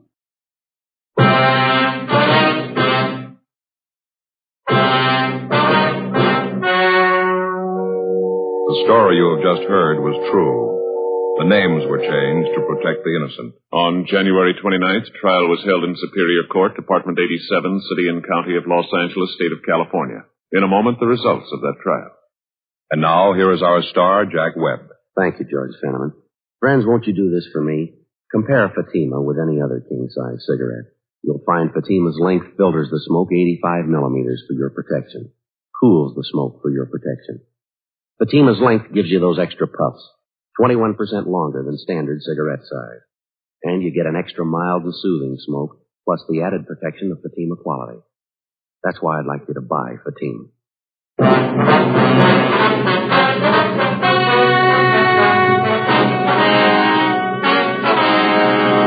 The suspects Charles Zeman Freiberg and his accomplice Jack L. Lavery were tried and convicted on 4 counts of contributing to the delinquency of minors. Both of them served full terms in the county jail. Contributing to the delinquency of minors is punishable by a fine of not more than $1,000 or by imprisonment in the county jail for 1 year, or by both fine and imprisonment.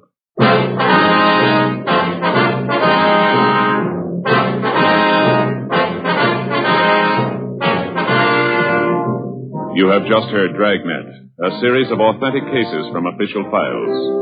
Technical advice comes from the Office of Chief of Police W.H. Parker, Los Angeles Police Department. Heard tonight were Barney Phillips, Virginia Gregg, and Ralph Moody. Script by Jim Moser. Music by Walter Schumann. Hal Gibney speaking. Fatima Cigarettes. Best of all king-size cigarettes has brought you Dragnet, transcribed from Los Angeles.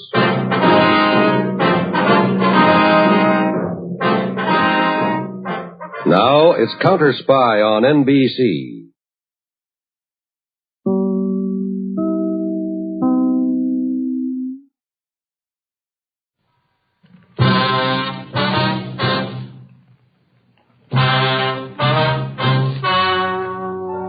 The story you are about to hear is true.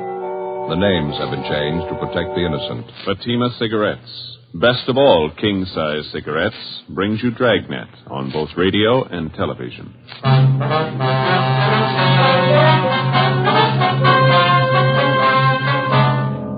You're a detective sergeant. You're assigned a homicide detail. A 39-year-old housewife disappears suddenly. There's no explanation for it. 5 days later, evidence of possible foul play is uncovered. Your job, investigate.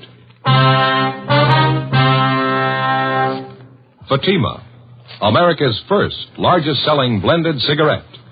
Now, best of all, king-size cigarettes. Prove it yourself today. Compare Fatima with any other king-size cigarette. 1. Fatima's length filters the smoke 85 millimeters for your protection. 2. Fatima's length cools the smoke for your protection. 3. Fatima's length gives you those extra puffs, 21% longer than standard cigarette size. And in Fatima, you get an extra mild and soothing smoke, plus the added protection of Fatima quality. Definitely the best quality in its class, but the same price as the cigarette you're now smoking. Buy Fatima in the bright, sunny yellow pack. Best of all, king-size cigarettes.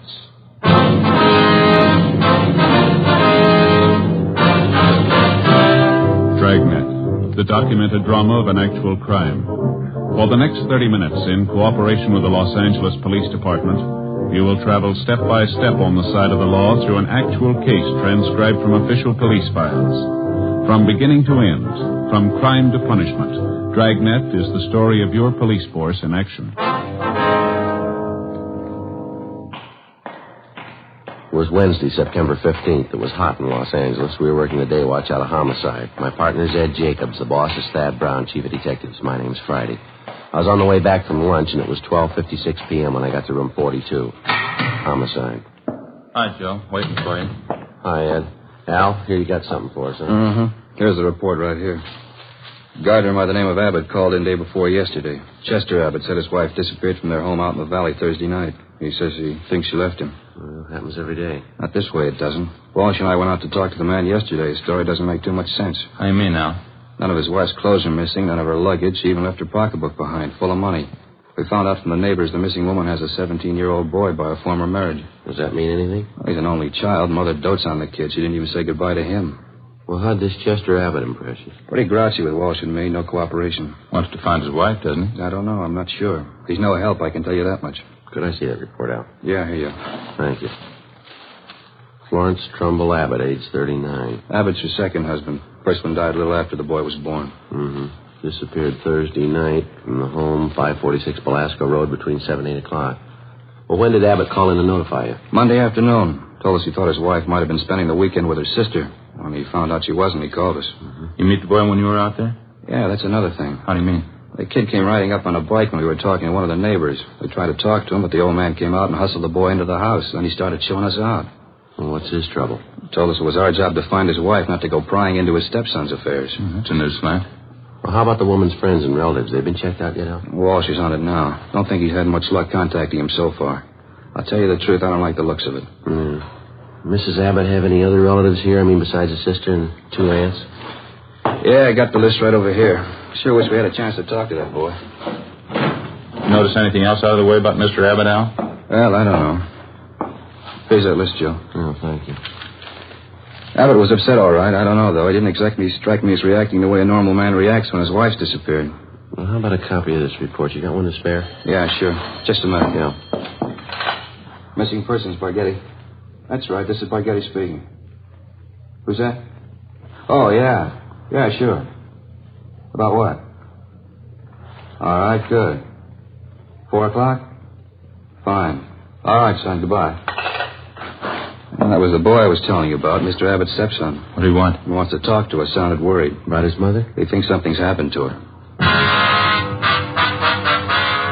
In police work, missing persons detail is not a department separate in itself. It's organized as a part of homicide division. When the possibility of homicide arises in the course of handling a case, missing persons immediately turns the matter over to homicide officers for investigation.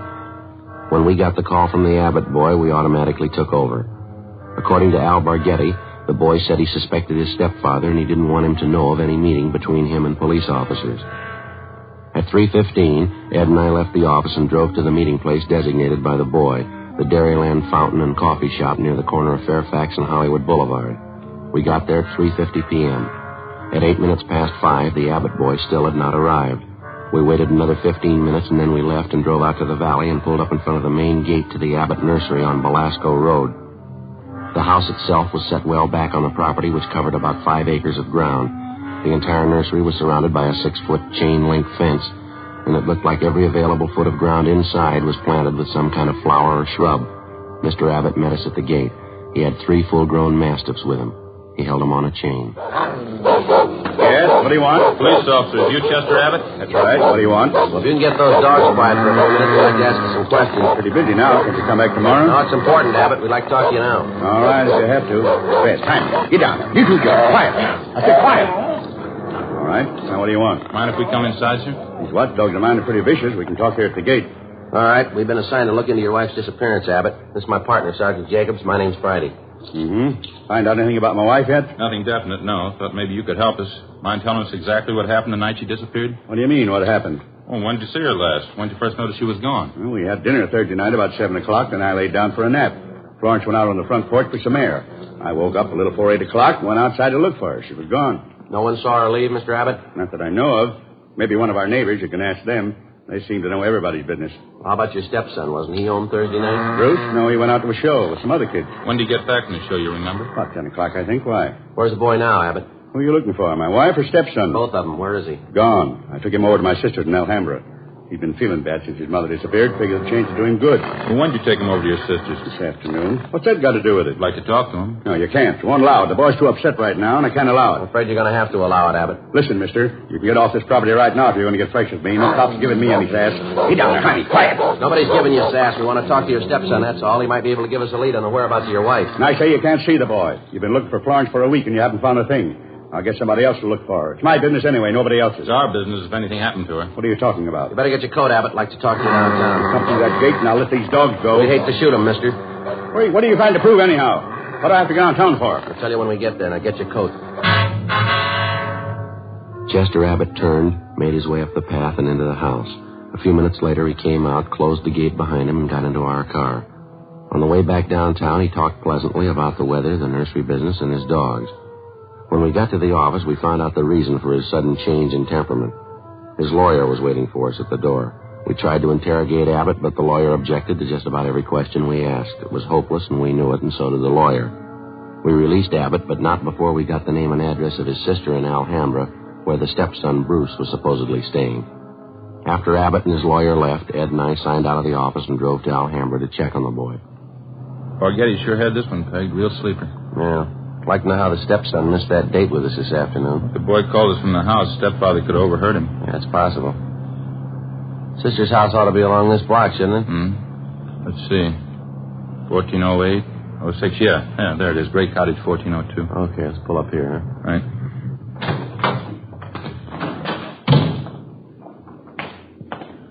Nice looking place, well kept, huh?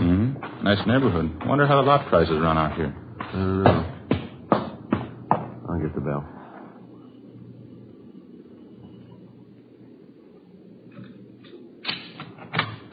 Yes, what is it? Police officers, ma'am. You Miss Abbott? Yes, Helen Abbott. Why? Well, we talked to your brother earlier today, Miss Abbott. He said he brought his stepson Bruce over here to stay a while. We'd like to see him if we could. Bruce? Well, yes, he was here until about an hour and a half ago. I went to the store, and when I came back, he was gone. You any idea where we can find him, Miss Abbott? Well, I telephoned my brother Chester just before you came to the door. Bruce isn't there. Yes, ma'am. Do you mind if we came in and looked around, Miss Abbott? Won't take long.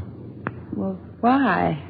I told you Bruce isn't here. It's the truth. There's no reason to lie about it, is there? Well, no, ma'am. It's not that. Well, then what is it? No reason for me to lie to you. How about your brother? We went in and looked the house over from one end to the other. There wasn't a trace of the boy. We drove back to the Abbott nursery and satisfied ourselves the boy wasn't there. Meantime, the home of Chester Abbott's sister in Alhambra was kept under constant surveillance. No one came or went. The next morning, when Ed and I checked in for work as usual at 8 a.m., we met with Sergeant Al Bargetti. Well, I had half an idea there might be something wrong. What makes you so positive, though? It's just it, Al. We're not positive. It's the whole setup, I guess. Smells bad. How do you mean, for instance? Well, Abbott's lawyer, for one thing. If a man's innocent, he doesn't have his lawyer sit with him and tell him not to answer any questions. Yeah? Number two, the kid's phone call. He didn't show up for that date. You figure. I don't know. Could be he doesn't get along with his stepfather. Happens, you know. Maybe he's trying to get back at him for something or other. Yeah, that could be. Why is Abbott hiding him out, then? Pretty sure he's hiding him out? The way things been going, no other way to take it. Mrs. Abbott walked away from her home last Thursday night. Nobody saw her. She took nothing with her. No luggage, no clothes, no money. That's it. You checked with her family doctor? Yesterday. Told us Mrs. Abbott was in perfect health. Checked her bank statements, double-checked the name to her wanderers file, repeaters found, missing persons. Couldn't find it in either one. Her relatives, too. How you talked to them? Some of them, yeah, Al. Got a few more to check out this morning. Well, one thing's certain. No clothes, no money, no luggage. She couldn't have gone very far. You checked all the angles, huh? Well, the sheriff's office, the jails, the hospitals. Sent out a teletype and an APV. She's been gone almost a week, and nobody's seen her. Now, how's that add up to you? Well, we got an idea. Yeah. I hope I'm wrong. 8:45 a.m. Ed and I left the office and continued making the rounds of the missing woman's friends and relatives. We checked at the Western National Bank, where Mrs. Abbott maintained another account. Her savings statement showed a total balance of $31,564.17. Her checking account had a balance of $842.71. At the Farmers Mutual, we found the record of an insurance policy issued to Florence Trumbull Abbott. It was a 20-pay life policy covering the insured in the amount of $30,000. The beneficiary was listed as the insured's son, Bruce Trumbull Abbott, if living upon receipt of such due proof. If not, the insured's husband, Chester J. Abbott. By the time we finished checking the missing woman's financial status, we figured we had a fair suspect in the husband, Chester Abbott. From casual reports, we knew he was a frugal man, almost to the point of obsession. If he was greedy as well, if he wanted or needed money badly enough to kill, then he had all the motives necessary to murder his wife. Maybe his stepson, too. 6:40 p.m., Ed and I drove back to the office. Go ahead. Long day. A lot of mileage. Yeah. Wonder if Al's still around. Hey, Bargetti. Al? Yeah, here. That you, Friday? Yeah. How'd you do? Got anything? A few things. Pretty fair luck. Good. I got some more for you. Just walked in here 10 minutes ago. Who's that? Bruce Abbott. He's waiting in the next room. We went into the next room and met the Abbott boy. He was small for a 17-year-old, dark-haired, thin, a little on the sickly side. He seemed nervous and upset. He told us that he wasn't able to keep the date he made with us on the phone because his stepfather did apparently overhear the conversation and drove the boy immediately to his sister's place in Alhambra. We asked the boy what made him so sure that his stepfather was responsible for his mother's disappearance. Well, for one thing, all three of us usually go to the early show on Thursday night, Chester, Mom, and me. But last Thursday we didn't go. Why was that, son? Well, Chester said he wasn't feeling too good and he wanted Mom to stay home and take care of him. Then he told me to go on ahead to the show, so I did. What time did you get home, Bruce? About 10:15, 10 o'clock. Did you notice anything unusual when you got home, son? Not so much, no. Mom wasn't there. I didn't think much about it then. I thought maybe she was over to one of the neighbors. You asked your stepfather where she was? Uh-huh. He said he didn't know. He said he thought she was over at one of the neighbors, too. What was your stepfather doing when you got home?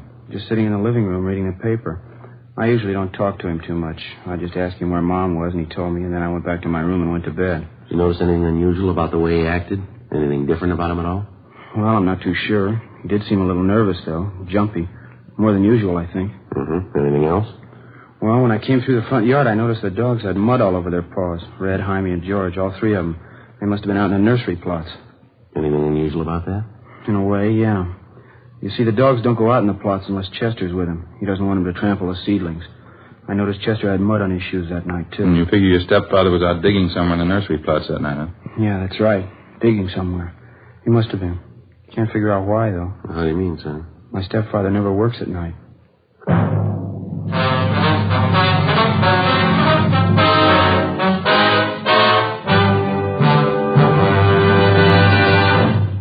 You are listening to Dragnet, authentic stories of your police force in action.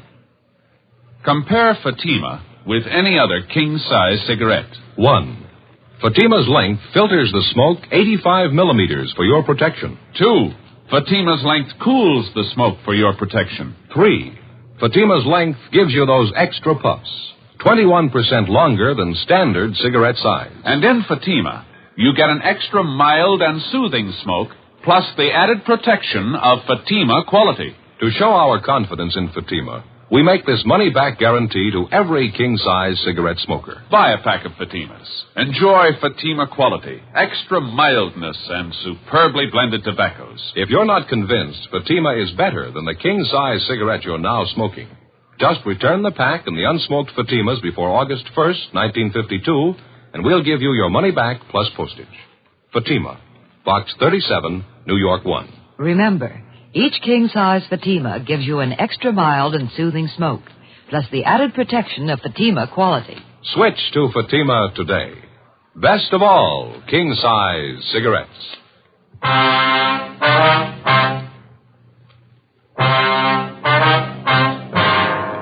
Thursday, September 16th, 7:05 p.m. We continued talking to the missing woman's 17-year-old son, Bruce Abbott. As the interview went on, it became more and more obvious that the boy and his stepfather, Chester Abbott, didn't get along at all. Apparently, the boy was jealous of him, and he was jealous of the boy. Besides his prejudice, Bruce also contradicted himself during the course of the questioning. 7:15 p.m., the interview went on. I understand that all right, son, but you say you can't think of any reason why your father'd be out working in the nursery plots that time of night? No, sir, I can't. I don't know how he'd get any work done. None of the plots are even lighted, only the greenhouses. Well, is it possible he could have gotten that mud on his shoes working in one of the greenhouses? No, sir, I don't see how. All the paths in the greenhouses are graveled. It's my job to see they're kept graveled. I know they weren't muddy because I fixed them the day before. Mm-hmm. Well, what do you think it means, Bruce? I don't know. I don't want to think about it. I just know he's done something. He's done something to her. Did your father, that is your stepfather, give you any reason for keeping you away from the police officers that came to your house? I mean, the first two officers who showed up? No, he said people were getting nosy, that's all. He said it might be better for me over at my Aunt Helen's place. Mm-hmm. Do you think your Aunt Helen might know where your mother is? I don't think so. We hardly ever see Aunt Helen. We don't know her well at all. Well, do you know if your mother and stepfather argued very much, son? I mean, big arguments. Sometimes, yeah. Mostly about me. How do you mean? Chester's pretty tight, you know. Doesn't like to spend money at all. He and Mom used to argue about whether I ought to get paid for the work I did around the nursery. Chester didn't want to pay me. That's so? Yeah, when I started working, he promised he'd pay me. I was saving up to buy a 31 Model A. After a couple of weeks, when he didn't pay me, I asked him about it. He told me I ought to be glad to work for him for nothing. And your mother argued with him about that? Sure, she got good and mad, too. She should have gotten mad. It was her money that bought the nursery anyway. Well, how'd you happen to get away from your aunt's place, Bruce? It wasn't too hard. Helen had some shopping to do, and she left me alone. She locked the door to my room. Even the screen over the window was nailed down, but I kicked it out and got away. I stayed at a friend's house last night. You thought much about where you're going to stay tonight, son? Well, I don't know. Sergeant Burgetti, I was talking to him. He asked me if I wanted to go out and have dinner and then stay at his house tonight. I don't know. Sounds like a good idea to me. I don't know. Sure nice of him to ask me. I think it'd be a lot better for you, son. Why don't you check in the next office, see if Burgetti's ready to leave, huh? Yeah. Okay, Sergeant, thanks. Sure. You betcha. Joe, what do you think? It's hard to say. He might be lying. Before we signed out of the office that night, we met with Captain Lorman and outlined a plan to bring in the husband of the missing woman for questioning alone. We figured it'd serve two purposes: clarify the boy's position in the case and determine one way or another if the stepfather was withholding information about the disappearance of Mrs. Abbott. The big problem was to bring in Chester Abbott for interrogation without the knowledge of his lawyer. As we'd found out more than once, it was impossible to get anything out of Abbott with his lawyer present. We set up a plan to call at the Abbott home early in the morning, get the suspect out of bed, and bring him in before his lawyer could be notified. At 3:30 the following morning, Ed and I met at the office and started for the Abbott place. We brought along a couple of pounds of fresh horse meat to keep the dogs quiet if they raised a fuss. At 10 minutes past 4 a.m., we parked our car a few hundred feet down the road from the Abbott nursery and made our way toward the gate. I reached in and tried the latch. The dogs started up. How about it, Joe? Open? No, it's padlocked. We're going to have to climb the fence. Toss some of that meat over to him, will you? Yeah, okay. There.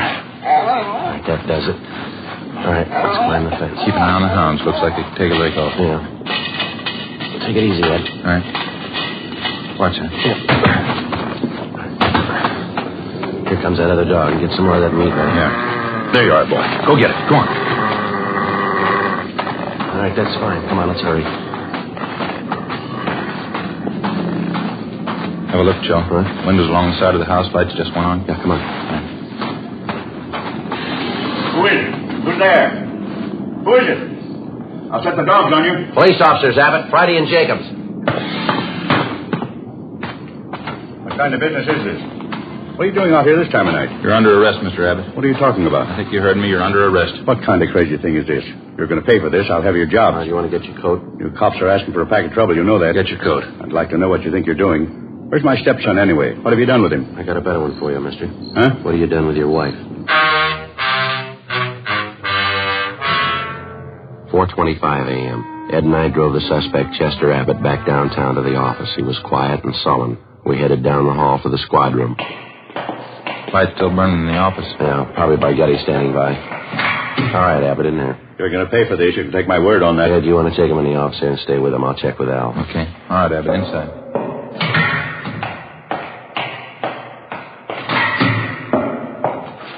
Joe, you bring him in? Yeah, he's next door. Ed's with him. Tough. Somebody must have seen you. No, I don't think so. They must have. Why? What do you mean? Abbott's lawyer. He's sitting in the next room.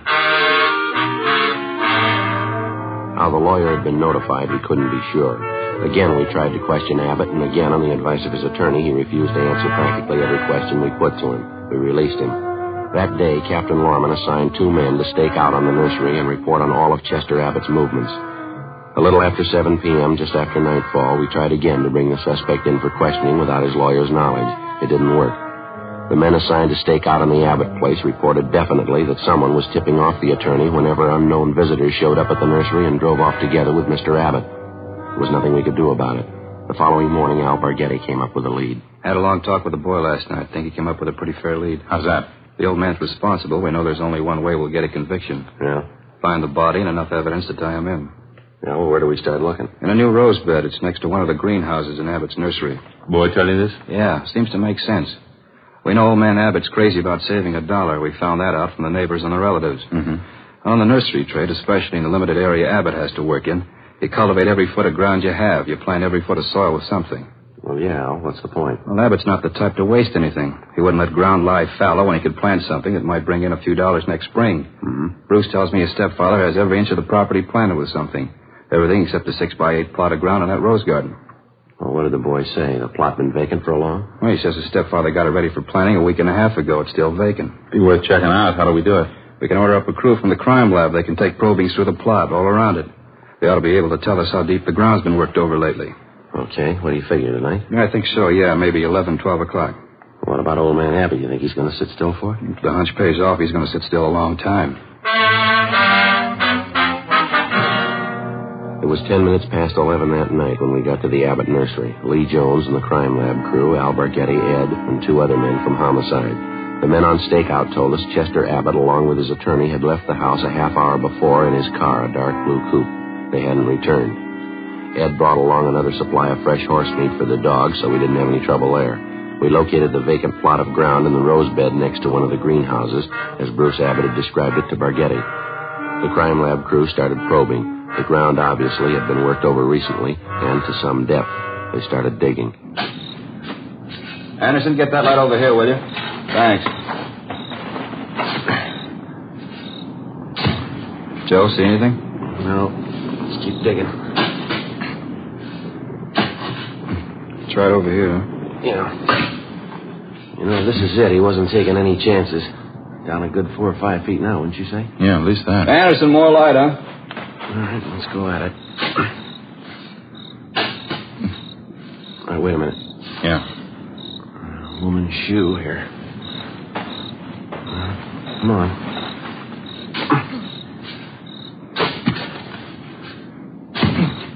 Just a minute. Yeah, that's it. Shoulder there. It's a body. Well, it paid off, Al. The boy had it figured. Yeah. Too bad he was right. Ed and I went back to our car and notified communications to broadcast a warrant for murder on Chester Abbott. His description, together with a description of his car and license number, was rebroadcast every 15 minutes. The attorney was contacted, and he stated that Mr. Abbott had dropped him off at his home more than an hour before. He knew nothing of his whereabouts. Ed and I went back to check the Abbott home and found the front door unlocked. We went inside and looked around. In one bedroom, we found clothes scattered over the bed and on the floor. There was only one old suit left in one closet. On the table next to the bed, we found an airline's timetable. We got to the phone and notified communications to alert all special details at railroad stations, bus terminals, and airports, and then to get out an APB. After that, we checked with the airlines. One of them told us a man answering Abbott's description had booked passage to Mexico City that night under the name of Charles Frazier. The plane was scheduled to leave at 1:52 a.m. at the Burbank Airport. We called the detail at the airport and alerted them. Then we drove over to the field to follow through on it. It was 1:32 a.m. when Ed and I took up our positions just inside Gate 3, where passengers were boarding Flight 72 for Mexico City. There was no sign of the suspect either on the plane or in the waiting room? Think you'll show? I don't know. Want your bag over here? Where's Spaghetti? Over there by the cocktail lounge. See him? Oh, yeah. What time you got now? 1:38. Plane's due to take off in another 4 minutes, isn't it? Mm-hmm. Any sign of him, Al? No, nothing. Just made the rounds. Checked with Stevens and Cummings. If he got in, he came in somebody's suitcase. Couldn't have possibly gotten through without one of us seeing it. Well, he hasn't got much more time. Maybe it's a dead end, huh? You don't see how he could have gotten wise, do you? Over there. No, by the ticket counter there. You see him?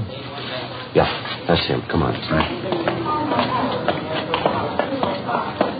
All right, just a minute, Abbott. I haven't got time now. I'll miss my plane. If you have anything more to say to me, you can wait till I get back. Right, not, Abbott. And take it up with my lawyer. I'm in a hurry. We found your wife's body.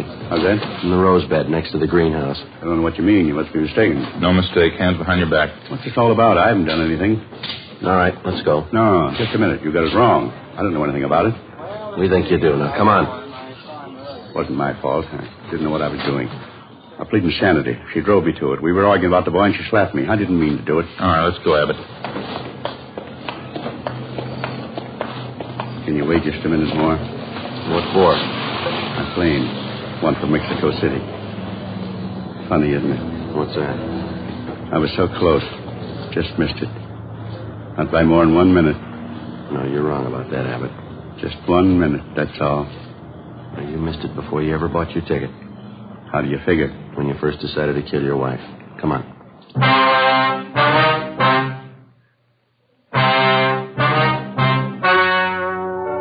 The story you have just heard was true. The names were changed to protect the innocent. On December 19th, trial was held in Superior Court, Department 89, City and County of Los Angeles, State of California. In a moment, the results of that trial. Now, here is our star, Jack Webb. Thank you, George Fenneman.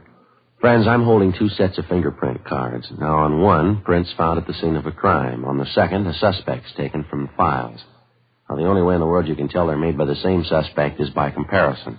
If you'll compare Fatima with any other king-size cigarette, you'll find Fatima's length filters the smoke, 85 millimeters, for your protection.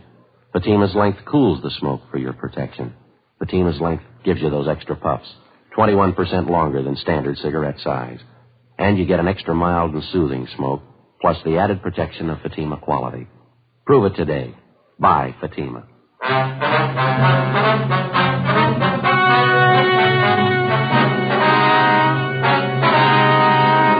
Chester Vernon Abbott was tried and convicted of murder in the first degree. The jury failed to recommend clemency. Abbott was executed in the lethal gas chamber at the State Penitentiary, San Quentin, California.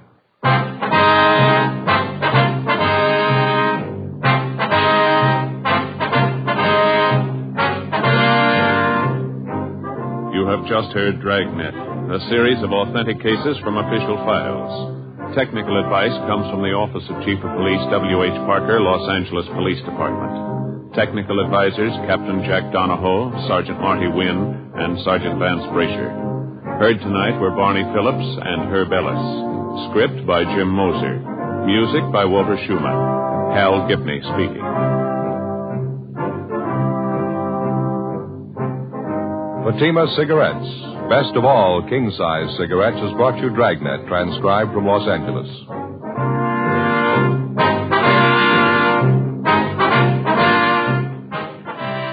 Now it's Counter Spy on NBC.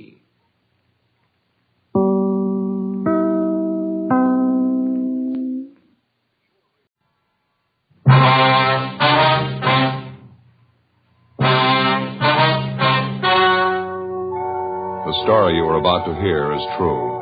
The names have been changed to protect the innocent. Fatima Cigarettes, best of all king-size cigarettes, brings you Dragnet on both radio and television.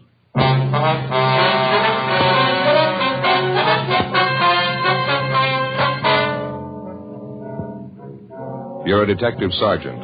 You're assigned to Personnel Division. A resident of your city files a report of assault and battery. His shoulder is dislocated. He's been badly beaten. He claims his assailant was a young police officer. Your job?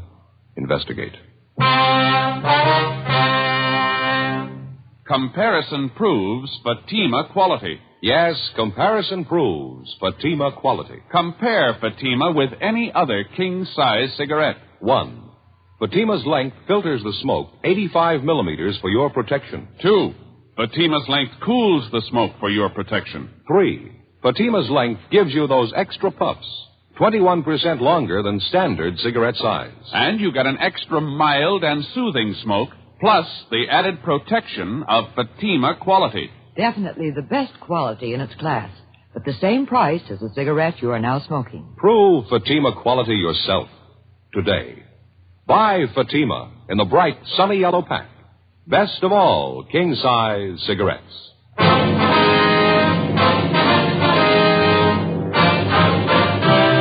Dragnet, the documented drama of an actual crime. For the next 30 minutes, in cooperation with the Los Angeles Police Department, you will travel step by step on the side of the law through an actual case transcribed from official police files. From beginning to end, from crime to punishment, Dragnet is the story of your police force in action.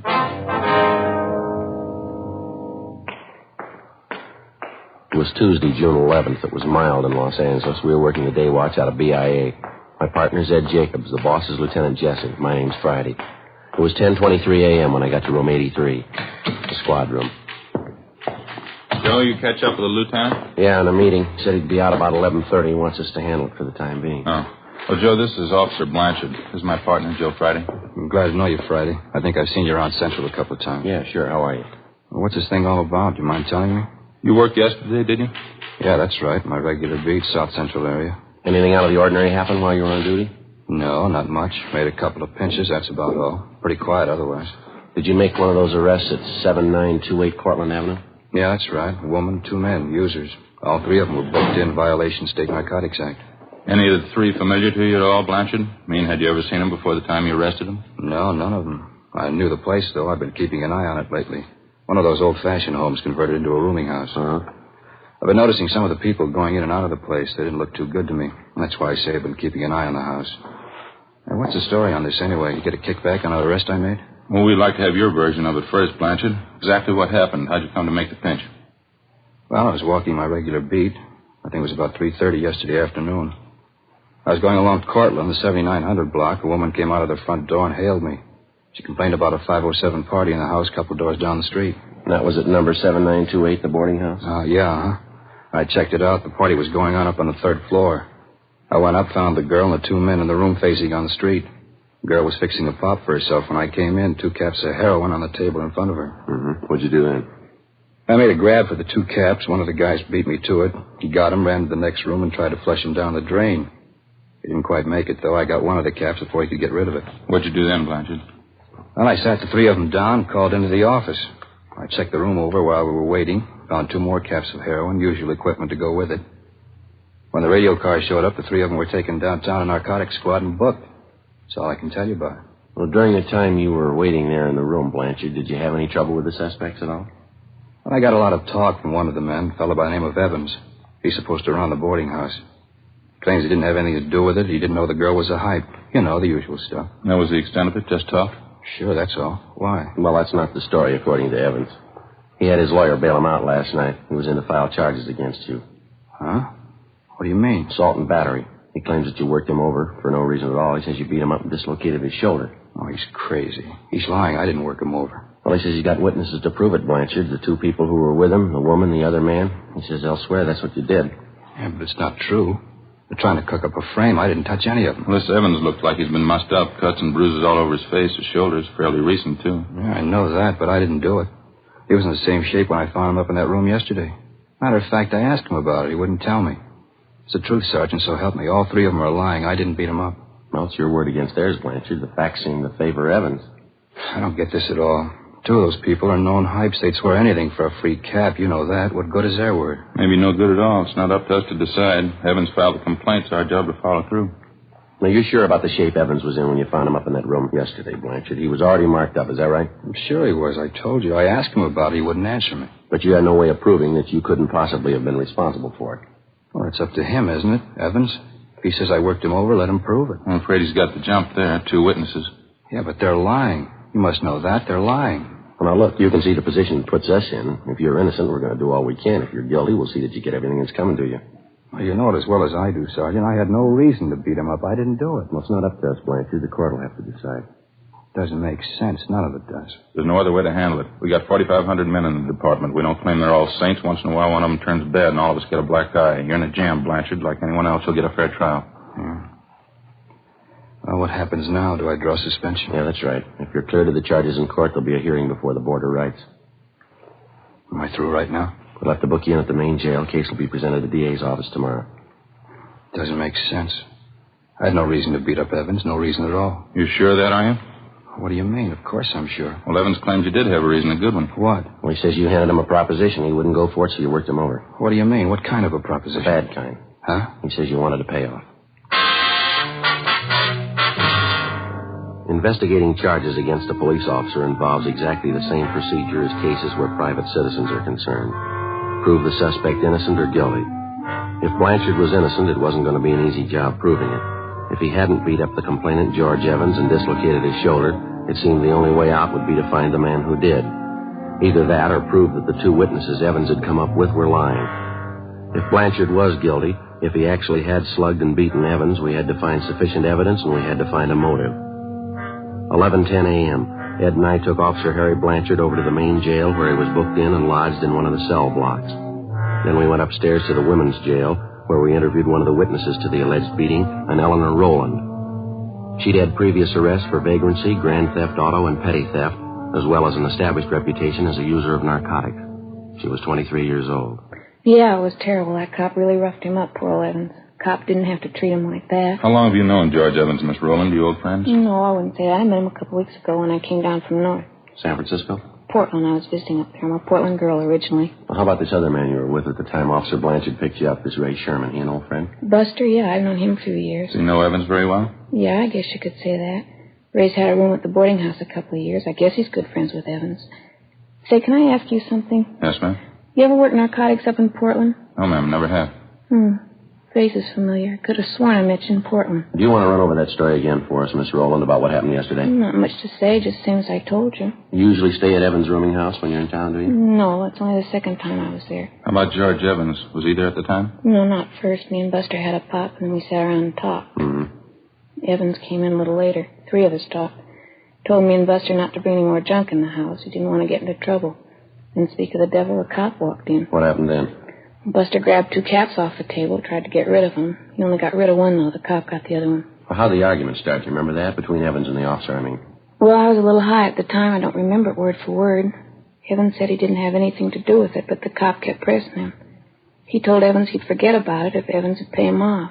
Evans told him no, he wouldn't give him a cent, and then the cop started beating him up. You were in the same room with him all this time? Yeah, Buster and me. We saw it all, poor old Evans. He really got worked over. Cop didn't have to treat him like that. Say, are you sure you're not from Portland? Yes, ma'am, I'm sure. Now, about how many times would you say the officer hit Evans? Oh, I couldn't tell you that exactly. Dozens of times, I guess. Kept hitting him with his fist, pushed him all around the room. I was a little high at the time. I don't remember everything exactly. Sure could use a booster about now. Are you sure about everything you've told us, Miss Rowland? That's the truth? Yeah, that's right. Some of the details I didn't remember so well. He straightened it out for me, though. He told me just what happened. Who's that? George Evans.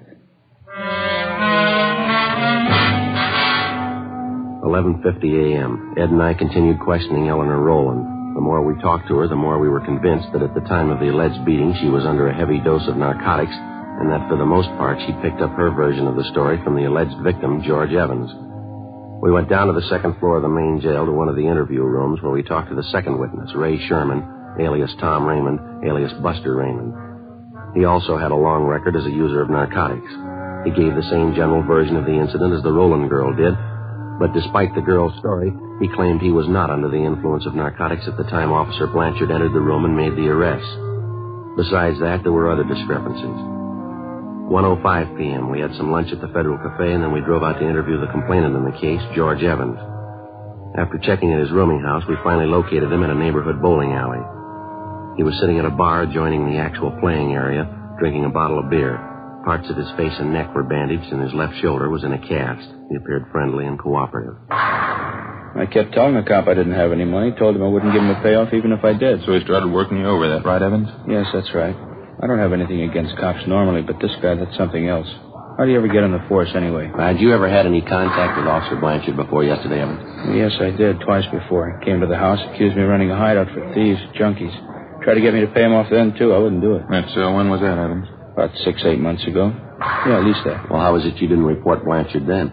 Well, I wouldn't cause any trouble, get mixed up in a law case. I figured I could take care of him myself. But after that going over yesterday, that was enough for me. I don't understand how the guy ever made the force to begin with. What's the matter? The shoulder of mine, he really tore it apart. How'd you spend your time yesterday, Evan? Do you mind telling us? No, I don't mind. I slept till about 12:30, 1 o'clock. Had a little bit of a hangover. Then I got up, made some breakfast, and read the paper. That's about size. You mean you were in your room all day after the time you went down the hall to Ray Sherman's room? That's right. Ray was there with this girlfriend of his, Eleanor. I didn't know she was a hype. That's the truth. Ray should have known better having her there. I don't like the kind of stuff going on around my place. Now, we've checked you through the record bureau, Evans. There's been 3 or 4 similar cases at your places the last few years, hasn't there? A couple, yeah. It's a real problem. I don't know how you keep them out. Whole neighborhood around here, you know. Pretty hard to stop it, I guess. We understand you were in the room there while the girl helped herself to a fix. Is that right? No, I wasn't in the room when she took the fix. I got there a couple minutes after. I didn't even know what was going on. You can ask Ray Sherman, the girl, too. I'll tell you I wasn't there. Well, there's something else we wanted to ask you about. Sherman and the girl don't seem too sure of their stories. Can you straighten us out there? What do you mean? Well, Sherman tells us one thing, the girl tells us something else. Can't seem to get together. Yeah, but I told him. You told him what, Evan? Well, nothing. I told him to tell the truth, that's all. Stupid Ray. He doesn't know half the time what he's doing. Well, that doesn't make him much of a witness then, does it? Well, what do you mean? He was there when that cop slugged me, beat me up. He could see that much. Well, that's just it. We're not sure he did. Huh? The girl says Blanchard worked you over in the living room there. Sherman says Blanchard took you out in the kitchen and beat you up. Now, which is it? I think I'm beginning to get the pitch. How's that? You're out to cover up for that cop. Is that it? Take care of your own? We're assigned to investigate this thing, Evans, just like any other criminal case. Blanchard's not getting any more of a break than any other suspect would. Yeah, sure. We still haven't answered our question. Where did it happen, living room or kitchen? The interview's all over, Sergeant. I got the pitch. You can take this back to your office. I'm going to get that cop convicted. If it's the last thing I do, you can count on that. What's the matter, Evans? All we did was ask you a simple question. Don't try to kid me, Sergeant. I got the angle. You're trying for a cover-up. Okay, go ahead and try. Now, look, why don't you snap out of it, mister? Nobody's trying to cover up unless it's you. Sherman and the girl are your witnesses. Some of the points of their stories don't check out. We want to clear them up. Does that sound unreasonable? I told you, Sergeant. It's no use. I got your angle. Answer me one more thing, Evans. You're on your own. I'm telling you nothing. Who was the doctor that treated you after you were beaten up? Down at Georgia Street, the emergency. You ought to know that. No, I mean for your shoulder. We checked over your car down at Georgia Street. No mention there of a dislocated shoulder. No, of course not. I didn't even know I had one until I was bailed out. I had my own doctor fix it. You mind giving us his name? Why should I? I was willing to go along, cooperate, then you started playing it cagey, trying to cover up for that cop. Now you work it out on your own. All right, mister. Any way you want it. You bet that's the way I want it. You had this whole thing framed from the beginning. Now you're off the track, Evans. You're not kidding me. You're trying to prove that cop's innocent, trying to make me out a liar. What am I supposed to do, help you prove I'm a liar? No, you've helped enough already. Ed and I double-checked through Officer Blanchard's departmental record. It showed that Blanchard had been working his present beat for a little more than 4 months. Evans had told us that Blanchard allegedly had solicited payoffs from him at least 6 to 8 months before. The following day, Ed and I made further inquiries in the neighborhood of Evans' rooming house and also among his friends and associates. For one thing, we found out that Evans had not spent the entire morning and early afternoon in the house. He'd been seen leaving his place by several neighbors at about 10 a.m. Through one of his contacts, we got the address of an ex-wife, since remarried, a Marie Evans Zarconi. We located her in a small apartment in the East Wilshire district, a small brunette woman about 35. Now, you tell us she used to be married to Evans. Yeah, that's right. Well, what kind of business was Evans in when you were married to him, ma'am? Well, he had that rooming house over on Cortland Yes, Avenue. ma'am, we know about that. Was there anything else? What's the matter, anyway? Just a routine investigation. We'd like to have as much background on him as you can remember. Are you on fairly good terms with Evans now? No, I haven't seen him since we split up. About a year and a half ago, I think. That's why I couldn't stand him. What was the trouble, ma'am? You mind telling us? He just isn't much good, that's all. You find a lot of names to fit him. He was in everything. How do you mean? That's why I got away from him. Every cheap, lousy racket you can think of, he was in it. Peddling dope, blackmail, making book, some of the two-bit rackets. He's been in all of them, one after the other. I had to get away. The rooming house on Cortland Avenue, that's where he's been operating all this time? As long as I've known him, yeah. About 3 years, I'd say. Mm-hmm. Is narcotics just a sideline with him, or does he go in for it pretty heavy? He was in it pretty heavy when I left him. I don't know what he's been doing since. I don't care. Just soon forget all about it. Yes, ma'am, I can understand. What's the matter now, anyway? Got a case against him? Well, not exactly. Evans has filed against a police officer, assault and battery, soliciting a bribe. We're investigating the charges. Sounds like him. Some cop really rough him up? Well, we don't know, ma'am. That's what we're trying to find out. Oh. Well, I'd like to help you out. Don't think I can, though. Well, just one more question, ma'am. While you were married to Evans, did you have a family doctor? I mean, one that you called regularly when you were sick? Yeah, we did. Why? Well, what was his name? Can you remember? Yeah, Dr. Chase. Would you like his address? 2:47 p.m. We got to Dr. Chase's office, and luckily we found him in. Take a look at this magazine, Joe. What? National Geographic. Looks like a real old one, wouldn't you say? Yeah, it sure does. Cover's torn off there. Yeah. What do you know about that? It's older than I thought. Look at this here. Yeah, what do you got? These pictures, eh? Look. 4 pages of them. Pretty grand affair, huh? Yeah. Teddy Roosevelt breaks ground for Panama Canal. How about that? Yeah. Sorry to keep you waiting, gentlemen. That's perfectly all right, Doctor. Let's see now. You want to know about... Mr. Evans, Doctor. George Evans? Oh, yes, Evans. What was it exactly, Sergeant? What did you have in mind? Well, the first thing we'd like to know is if you've treated Evans recently, the last week or so. Yes, as a matter of fact, I have. He was in here, well, let me see now. Let's see, yes, I thought so. He was in here 3 days ago. I had some bad cuts and bruises. Mm-hmm. They'd already been treated, though. There wasn't much I could do. Was there anything else wrong with him, Doctor? No, not actually. I examined his shoulder. He insisted it hurt him. He wanted me to put it in a cast. Mm-hmm. You put the cast on, did you? Well, there really wasn't any need for it, but I put it on anyway. A little bit of psychiatry. Thought it'd make him feel better. Well, how do you mean, Doctor? Wasn't any need for it? Just one of those peculiar things. I've been treating Evans for some time, you know. Yes, sir. That's what we understand. It's fairly unusual. Hardly a rare case, though. Suppose you might call it a trick shoulder. Looks as though it might be dislocated, but it actually isn't. I think it's voluntary. You mean he could do this thing himself? Oh, yes. He can make it appear dislocated anytime he wants.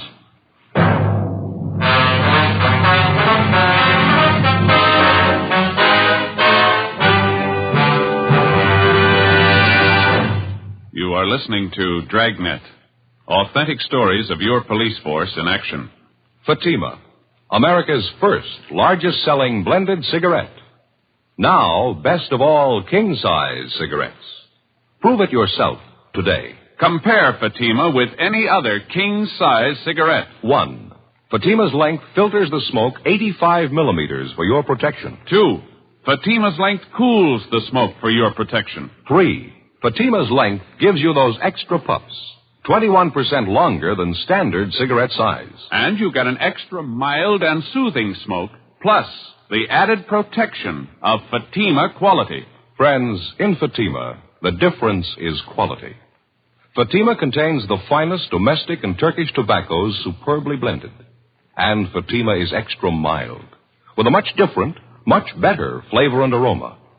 Because of its quality, its extra mildness, its better flavor and aroma, more smokers now insist on Fatima than ever before. Switch to Fatima today. Remember, each king-size Fatima filters and cools the smoke, gives you those extra puffs, and you get an extra mild and soothing smoke, plus the added protection of Fatima quality. Buy Fatima. Best of all, king-size cigarettes.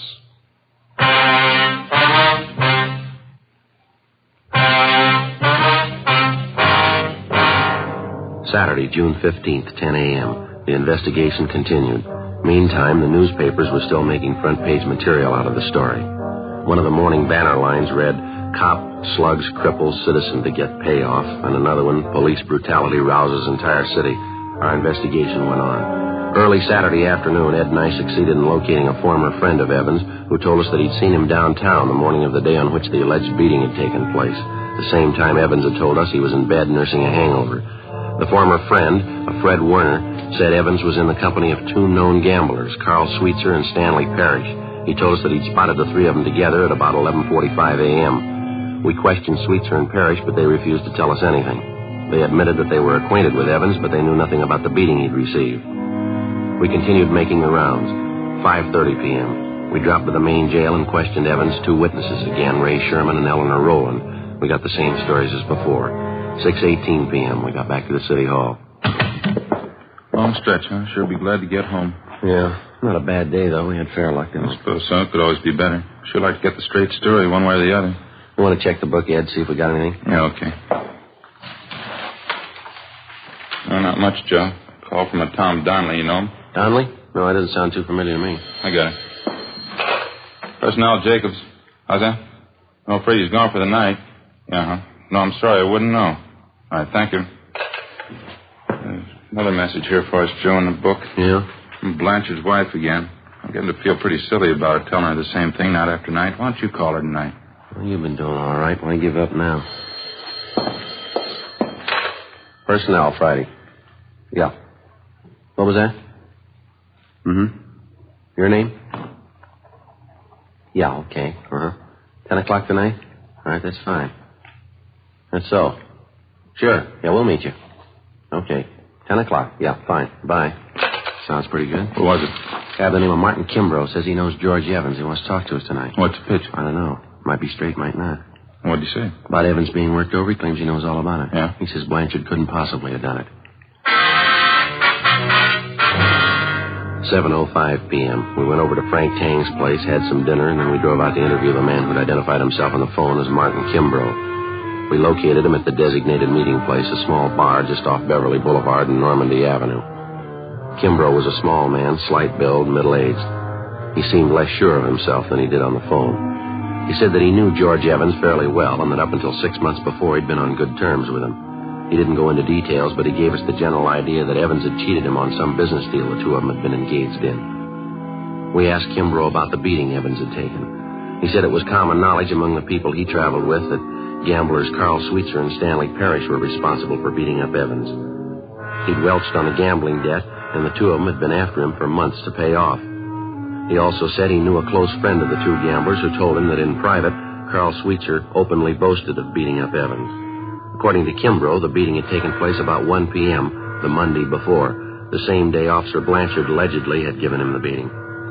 We located Sweetser in the coffee shop of a small hotel on South Rampart Street. I'm afraid I don't know what you're talking about, Sergeant. I don't know any George Evans. I've never heard of him. We understand you do, Sweetser. Heard you used to play cards with him. Got it from a couple of people. That's all. I guess they made a mistake. I don't remember the name at all. Maybe he's going under a different one, huh? Well, how about his description? You ought to remember that. Well, maybe I meet quite a few people. It's kind of hard to place all of them, you know. What kind of look like? Oh, he's tall, dark complexion, dark hair, scar under his chin. He dresses pretty well, usually wears a suit. No, it doesn't mean a thing to me. Runs a rooming house over on Cortlandt Avenue. He's been in quite a few rackets on and off. Sorry, I'm afraid I wouldn't know him. Now, look, we haven't got any beef with you, Sweetser. That's not the point. Evans is trying to get away with a fast one. We're out to stop him. We could use your help. How about it? I don't see how I can help you. What's the beef, anyway? We think you know. It's been all over the newspapers the last couple of days. Oh, yeah. A young cop? What's Evans got against him, anyway? He's trying to save face. We figure that's what we hear, anyway. Well, what do you mean? Well, I think you know how Evans likes to play the big shot. It wouldn't do his stock much good around town if the real story got out. I don't follow. What story are you talking about? About his welching on a gambling tab, getting roughed up.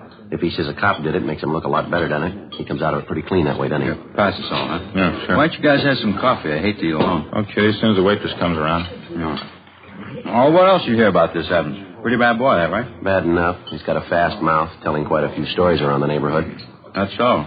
Yeah, I might remember him. Tall, dark guy runs a rooming house. Yeah, that's right. You should remember him. He's mentioned you in a couple of the stories he's passing around. Yeah, where'd you get that? Talking to a fellow last night. He says Evans claims that card game he was in with you was rigged. That's why he didn't pay you off. He claims you and Stan Parrish framed the whole thing. Is that right? That's a laugh. Huh? Phony bums are all alike. Lose a couple of dollars and squeal like a pig. What's this Evans doing now? He's up for a narcotics rap. He's out on bail. Cheap punk. What's your stake in this thing? We're trying to clear the thing up. Apparently, Evans figures he's going to frame the young cop, save face, talk himself out of a bad situation. Oh, what do you want from me? The truth. I'm not going to talk myself into jail, young cop or not. We're not asking you to. You want to clear the case, huh? All you need is proof the cop didn't give Evans a working over. That's right. Okay, you got a deal. Without actually incriminating himself in any way, Carl Sweetser gave us information and leads which, after they were checked out, showed definitely that George Evans was slugged and beaten in a neighborhood at least a mile from his rooming house. We talked to half a dozen people who saw Evans in that neighborhood shortly after 1 p.m., the day of the incident. We talked to the clerk at the drugstore where Evans went to buy iodine and bandages. They all told us that he bore the markings of a severe beating as early as 1 o'clock that afternoon. Evans had told us repeatedly that he'd received the beating at the hands of Officer Blanchard no earlier than 3 or 3:15 that afternoon. Ed and I drove over to the main jail where we interviewed Evans' two witnesses again. The girl, Eleanor Rowland, was the first to break. She admitted that Evans had promised both her and her friend, Ray Sherman, $50 apiece if they would go along with him in his plan to frame Officer Blanchard for assault and battery and soliciting a bribe. After an hour of questioning, Sherman admitted the same thing. We had a stenographer take their statements. 4:50 p.m., Ed and I got in the car and drove out to the rooming house on Cortlandt Avenue. Yeah? Oh, how are you, Sergeant? You want to get your coat, Evans? Like to see you downtown. What for? What's it about? Filing a false report. You know the story. What are you talking about? What do you mean a false report? You've been checked out all over town, Evans. Your doctor, your ex-wife, your gambling friends. We talked to them all. So what? What's that prove anyway? Proves you were lying, mister. That young Officer Blanchard, he didn't beat you up. There's nothing wrong with your shoulder either. Dr. Chase will vouch for that. Look, I don't care what he says. I don't care what any of them say. I got my case against that cop. I'm sticking with it. You're not going to talk to me. Why don't you give it up, Evans? We had a talk with Carl Sweetser. What did he tell you? Enough to convince us you're trying to frame Blanchard. We've got statements from people who saw you before you got back home Monday afternoon. They say you were mussed up then. That was at 1 o'clock in the afternoon. You've been telling us Blanchard wasn't at your place till 3 o'clock. Now, how do you explain that? Well, I don't know. Maybe I didn't have the time right. My watch could have been off. Doesn't make any difference anyway. It's going to make a lot of difference. How about getting your coat?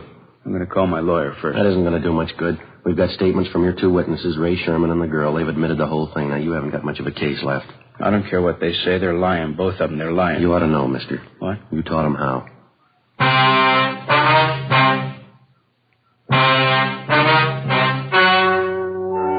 The story you have just heard was true. The names were changed to protect the innocent. On September 2nd, trial was held in Superior Court, Department 89, City and County of Los Angeles, State of California. In a moment, the results of that trial. And now, here is our star, Jack Webb. Thank you, George Fenneman. Friends, I sincerely want you to smoke Fatima and prove Fatima quality. You know, we have a lot of confidence in our king-size cigarette. Enough confidence to make you this money-back guarantee. Buy a pack of Fatimas. Compare them with any other king-size cigarette. If you're not convinced Fatima is better, just return the pack and the unsmoked Fatimas by August 1st, 1952, and we'll give you your money back plus postage. Fatima, Box 37, New York 1. Buy Fatima. Best of all, king-size cigarettes.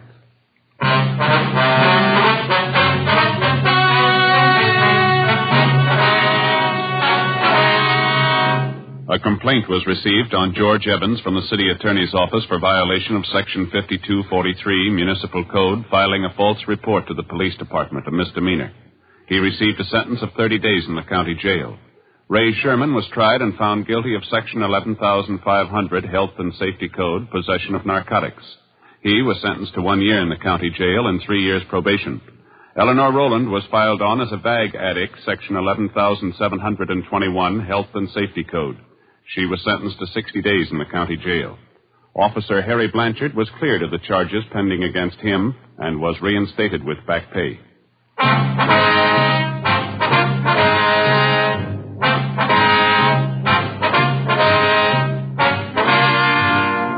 You have just heard Dragnet, a series of authentic cases from official files.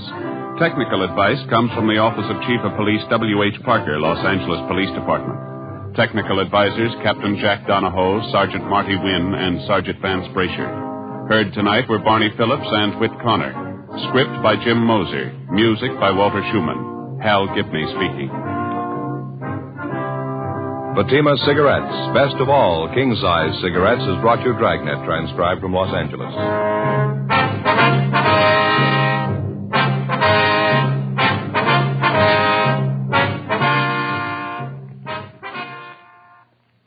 Now, it's Counter Spy on NBC.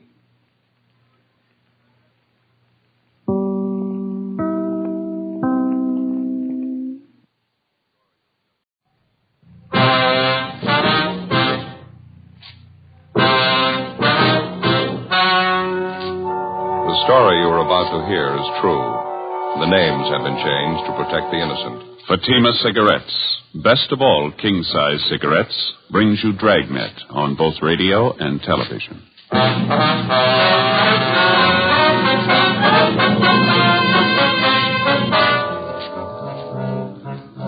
You're a detective sergeant.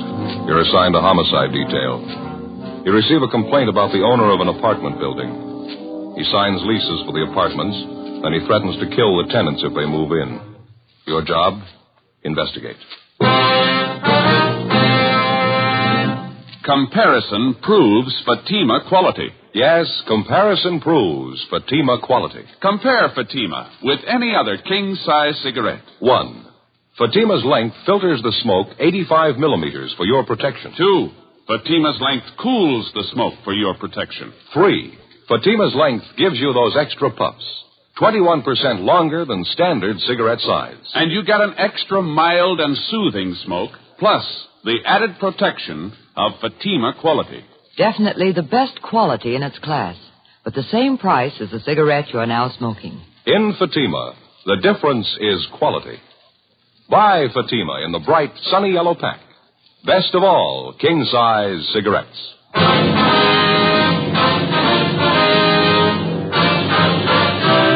Dragnet, the documented drama of an actual crime. For the next 30 minutes, in cooperation with the Los Angeles Police Department, you will travel step by step on the side of the law through an actual case transcribed from official police files. From beginning to end, from crime to punishment, Dragnet is the story of your police force in action.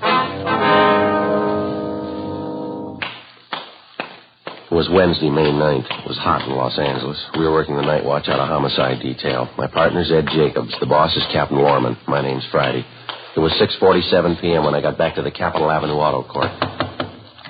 Cotty's number 11. No reason in the world for it. I tried to reason with him. He wouldn't even listen. It's the craziest thing I ever saw. Yes, sir. George, you find the phone all right? Yeah, I checked the office. Lope says they picked up Daniels a few minutes ago. They'd bring him downtown now. They got him, did they? They're going to put him in jail? Well, that depends, ma'am. It's going to take a little more investigating first. I don't see what else you need. He threatened us with a gun, me and Doris Ashby. If that isn't a crime, I don't know what is. A few more questions we'd like to ask you, ma'am, if you don't mind. A couple of things we'd like to clear up. I told you just how it happened. Doris will tell you the same thing. He's just a crazy old man, if you ask me. Ought to be put away. Did you ever have any trouble with Mr. Daniels before this afternoon, Miss Cameron? Excuse me, the baby. Yes, ma'am.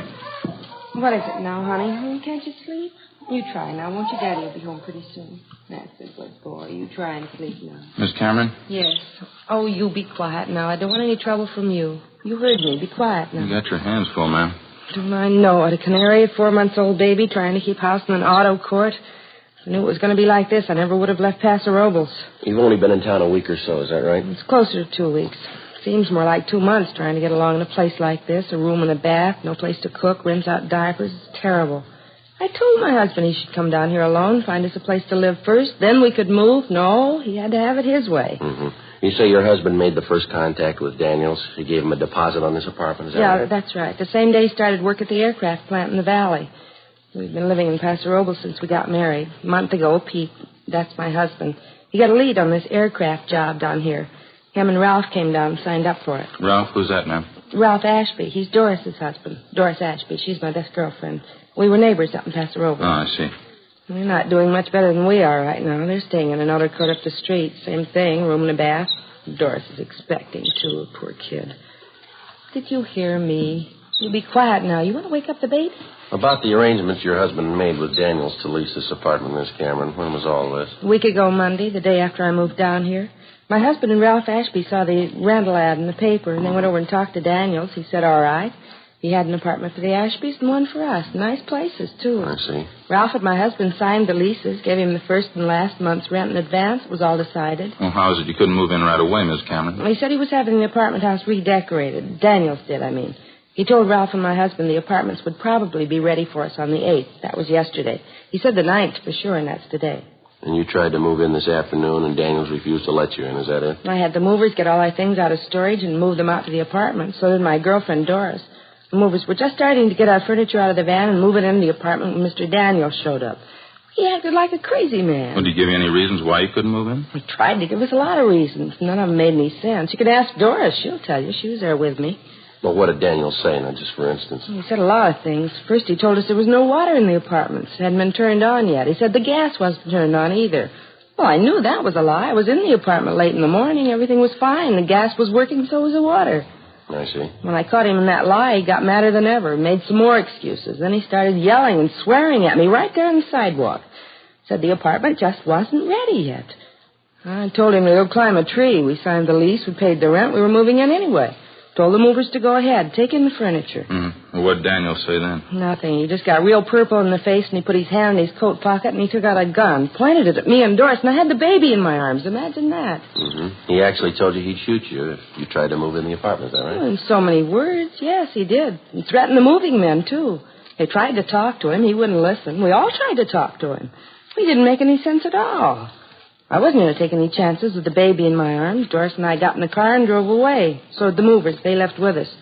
Can't say I blame them either. Yes, ma'am. That Daniels must be out of his mind. It's the only thing I can figure. A real nut. Well, did either you or your husband have any arguments with him at all before this afternoon? No, everything was fine. This afternoon was the second time I ever spoke to the man. And he had no objections to your having children or pets in the apartment? None at all. That's one of the first things my husband told Daniels when he went to look at the apartment. We had a baby and a canary. Daniels said it was all right with him. He didn't object at all. I understand there's 6 apartments in the building, Miss Cameron, that right? Yes, that's right. They're all vacant as far as I know. Daniels just bought the building a month ago. That's what he told my husband, anyway. He had the place redecorated, and the work was all done. The apartments are just sitting there. That's why I can't understand it. Why won't he let us move in?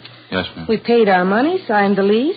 If he gave us any kind of a good reason why we shouldn't move in, I could understand it. But to keep us out for no reason at all, to stand out there on the sidewalk and threaten to shoot us if we move in, me with a baby in my arms, I don't know. He must be crazy. You say you were in the apartment this morning, Miss Cameron. Did you notice anything unusual about the place, anything out of the ordinary? No, nothing. And you say Daniels couldn't give any reason at all why you shouldn't move in? Just one. It convinced me. Yeah. That gun. Before we left Mrs. Cameron, we took her crime report and had her sign it, and then we drove back downtown to the squad room where Gene Bechtel and Lloyd Bond were waiting with the suspect, Edward Daniels. They'd already checked him through R&I. He had no previous criminal record. They gave us a .22 caliber H&R revolver along with 6 shells which had been found on the suspect at the time of his arrest. The gun had been loaded. Pawn shop records showed that the weapon had been purchased by the suspect and had been registered in his name. We had stenographer Eleanor Eastlack type up the crime report, and Ed and I took Daniels down the hall to the interrogation room. He was a small, thin man, blue eyes, gray hair.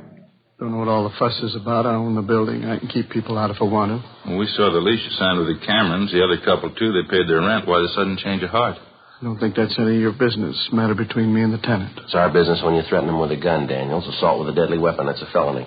Didn't hurt the woman. Just wanted to scare her, that's all. Just a couple of farmers anyway. Never should have given him the lease in the first place. Lousy kid with him and that bird chirping all the time. How'd you happen to have that gun with you this afternoon? Didn't happen to have it. Carry it all the time. It's my business, isn't it? Registered down here. Mean you got a permit to carry this gun? Don't need a permit. It's registered, isn't it? Who gave you the idea because the gun's registered you can carry it around your pocket? Friend of mine. Nothing wrong with it, is there? Having a gun registered is nothing more than keeping a permanent record of it. You can keep the gun in your home or in your office, but it doesn't give you the right to carry it around with you. Oh? Why didn't you tell me that when I had it registered? You were told, Mr. Daniels. You know that. Well, I don't remember it. Doesn't make much difference if you remember or not. Nobody has a permit to threaten people with a gun. I told you I wasn't going to hurt her. She just kept arguing with me. I'm a sick man, you know. Thought she was going to hit me. You mean while she was holding that baby in her arms? Now, come off it, Daniels. What's this thing all about? Told you before. I think that's my business. You signed a year's lease with the Camerons. You accepted the first and last month's rent. You took their money. You advised them they could move in this afternoon. When they try to move in, you meet them at the front door and threaten them with a gun. Now, what's it all about? None of this makes any sense. Changed my mind. I'm not ready to rent them out yet. Well, then why'd you sign that lease with the Camerons? How about it, Mr. Daniels? If there's something in that building you're trying to cover up, you might as well tell us. A couple of men out there now checking it. You can go ahead and check. I don't care. They won't find anything. Got nothing to hide. How long you lived here, Daniels? 18, 20 years. Why? Where'd you live before you came here? Ohio. Cleveland, Ohio. You ever been arrested? Yeah, a couple of traffic tickets. Cop said I went through a stop signal. I wasn't guilty, though. What's the point, anyway? What are you trying to get at? Trying to force me to let those people in that apartment? I'm not trying to force you into anything, Daniels. Business about the lease is a civil matter. That's between you and the Camerons. And what are you holding me here for? We told you. You threatened that woman with a gun. She signed an ADW report. What do you mean, ADW? Assault with a deadly weapon. Now, that's a pretty serious charge, Daniels. Didn't hurt the woman. Didn't even touch her. Pointed the gun at her, didn't you? Yeah. The gun was loaded, wasn't it? Yeah. It's capable of being fired. Yeah, but I wasn't going to shoot her, I told you. Just wanted to scare her off, get her out of there. It's the truth. I wasn't going to shoot her. What do I have to do to convince you? You don't have to convince us. What do you mean? Who do I have to convince? You got your choice, a judge or a jury. Ed and I took the suspect, Edward Daniels, down to the main jail where we booked him in on suspicion of 467 PC ADW. Before he was locked up, Daniels asked us if we would take the keys to his car and the keys to his apartment house to an Oliver Randall, an employee of his who acted as a janitor and general handyman at two other apartment houses Daniels owned. We told him we would. After we left the main jail, we checked with the office, and then we drove out to the location of the apartment house to interview the neighbors and deliver the keys to Daniels' handyman, Oliver Randall. Other than telling us that they considered Mr. Daniels a little eccentric, the neighbors were unable to give us any additional information that might help us in the prosecution. After we finished talking to the neighbors, we went across the street to the apartment house. There were lights burning in the upper rear apartment. We tried the bell, but there was no answer. From the set of keys Daniels had given us, we found the one that fit the door and let ourselves in. We heard somebody moving around on the floor above us. We went up and found a man there who identified himself as Oliver Randall. He appeared nervous and upset. There were papers and rags scattered over the floor of the room. Oh, yeah, I was just cleaning up here. Mr. Daniels told me to be sure and clean these up, papers and junk. I see. Well, here's some keys for you, Randall. Daniels asked to get them to you. Oh, yeah, apartment house keys. Mr. Daniels was supposed to meet me here. He said 8 o'clock. I think that's what he said. I wonder where he is. You know where he is? Yeah, he's in jail. Oh, what's he doing in jail? Did he do something wrong? He's had a complaint filed against him, assault with a deadly weapon. What happened? He got mad at somebody? Mr. Daniels got an awful bad temper. When he gets mad at somebody, he doesn't forget it. I know. I worked for him. How long have you worked for him, Randall? I don't know. A long time. Maybe 5 years. I forget. You say Daniels has a bad temper. Have you ever known him to be violent, Randall? How's that? Well, have you ever known him to be violent? I mean, have you ever known him to hurt anyone? Well, I don't know. I don't remember. A lot of times he says he's going to do things. I work for him, you know. A lot of times he gets mad at me. He says I don't work fast enough or I don't do the right things. He always carries his gun, you know. Once he said he was going to shoot me, I was pretty scared. You live with Mr. Daniels, do you? No, I have a room downstairs in another apartment house. He owns a place over on South Hoover. It's a nice room. It's got a window in it. You're on a regular salary, that the way you work? Yeah, $15 a week. I get the room free, too. It's not bad. You ever been arrested, Randall? Me? No, I've never been arrested. You ever been in the state hospital, any kind of an institution? No, I was up at Camarillo for a couple of years. I didn't like it too much. I came down here to live with my sister. She's dead now. She died about 4 years ago. She's the one that got me this job, you know. That's all? Oh, yeah. This isn't a bad job at all. Jobs are pretty hard to get now. That's what Mr. Daniels says. Real tough to get a good job now. That's why I do what I'm told. I better get on fixing up this place. Well, how'd all these rags and papers get here, Randall? The painters leave them behind? I don't know. I guess so. I guess somebody left them here. We understood the apartments were already cleaned up. They were ready to move into. What's that? I say we understood the apartments were all fixed up, that they were ready for the tenants to move right into. Oh, I don't know. I wouldn't know about that. Mr. Daniels takes care of renting the places. I just help him. I do what he tells me. Joe? Yeah? You notice that smell? Seems to be stronger out in the hall. Yeah, I think I do. How long's it been since the painters were working here, Randall? Do you know that? Painters? I don't know. A couple days, I guess. What's the matter? That's a pretty strong smell. Might be paint there, something like that. Don't you notice it? Oh, yeah, I've been wondering about that. I noticed it when I came in. It might be from upstairs, the attic. Painters were working up there, too, I think. Don't you think you ought to check it, see what it is? Mr. Daniels didn't tell me to. I guess I better, though. Smells pretty strong. I guess I better see what it is. Well, how do you get to the attic from here? Down the end of the hall. There's a stairway there. It goes right up into the attic. I'll show you. All right, fine. Yeah, Smells like gasoline or something. All the apartments are vacant, is that right? No one living in the building at all? Yeah, that's right. We go up the stairs here. Mr. Daniels had the whole place worked over. Nobody here at all right now. I guess they'll be moving in pretty soon. Going to be a lot of work. Got the other 2 apartment houses to take care of, and there's going to be this place. It's going to be a lot of work. Daniels hire anyone else besides yourself to help out with the work, I mean? No, I don't think so. Just me. I keep pretty busy. Here's the attic. Yeah, this must be where it's coming from. Yeah, it's strong enough to knock you over, isn't it? The light switch is over here. Just a minute. Yeah, it's sure a mess. Papers, boxes, pile of old rags. That 5-gallon can there on the floor. Kerosene, huh? Yeah, it's just about empty, too. It's all spilled all over the floor. Mr. Daniels ain't going to like that. He's going to get mad. You usually keep this stuff up here, do you, Randall? No, I guess it was with the painter's stuff. Those cans and things on the table there, I guess it got knocked off and spilled. Spilled all over the place, didn't it? Well, how come the painting crew didn't take their stuff with them when they left? All this equipment here. They're all finished with the job, aren't they? I guess so. You'd have to ask Mr. Daniels about that. They're all finished on the inside. I know that. They have the outside to do, though. Maybe that's why they left their stuff. Well, it's not a very safe way to leave it. Rags, papers, look here, kerosene spilled all over. You better get this place cleaned up first, don't you think, Randall? Well, I don't know. I sure wish Mr. Daniels was here. You won't let him know, will you? What do you mean, let him know what? Don't tell him I let you see the attic, huh? 9:35 p.m. Ed and I left the handyman, Oliver Randall, at his apartment house, went outside and got in the car. Neither one of us could find any explanation for it, but we both had a hunch there was something wrong with the setup. We drove to a neighborhood service station, called the office, and told them that we were going to stake the apartment house. We drove back and found a place to park where we could keep the building under surveillance without being seen. We waited. 10 p.m., 10:30, 11 o'clock. At a few minutes past 11, we saw Randall come out of the front door of the apartment, get in a blue sedan, and drive off. We followed him to an apartment building on West Pico and saw him enter a rear door. We waited. At 12:15 a.m., Ed got to a phone, called Captain Bernard at the business office, and notified him of our location. At 12:45 a.m., 2 men arrived to relieve us, and we briefed them on the facts. We drove back to the office, made out a 15.7 to Captain Lorman, and signed out. At 4 o'clock the next afternoon, we reported back in for work. We checked the book and found a message that the suspect, Edward Daniels, had been released from jail that morning on a writ, bail $2,500. The writ was returnable Thursday, May 10th. There was also a message in the book for us to contact Daniels' attorney, Richard Tiernan. Ed put in the call. Yes, sir. I see. What's that? Yeah, I know. All right, Mr. Tiernan. Yeah, thank you. Goodbye. You were right, Joe. What do you mean? Daniel's lawyer wanted to know how serious the charges are. He says Daniels is pretty upset. Seems he had some trouble lately. His insurance company. What's the matter? You have an accident? The insurance company doesn't seem to think it was an accident. Happened 2 months ago at an apartment house over on South Union. Yeah. Burned down.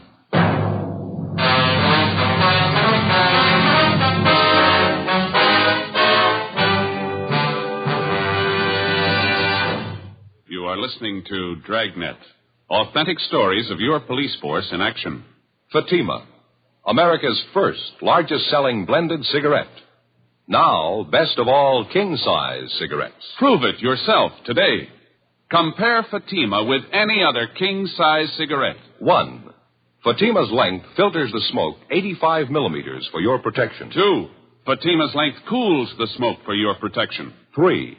Fatima's length gives you those extra puffs, 21% longer than standard cigarette size. And in Fatima, you get an extra mild and soothing smoke, plus the added protection of Fatima quality. To show our confidence in Fatima, we make this money-back guarantee to every king-size cigarette smoker. Buy a pack of Fatimas. Enjoy Fatima quality, extra mildness, and superbly blended tobaccos. If you're not convinced Fatima is better than the king-size cigarette you're now smoking, just return the pack and the unsmoked Fatimas before August 1st, 1952, and we'll give you your money back plus postage.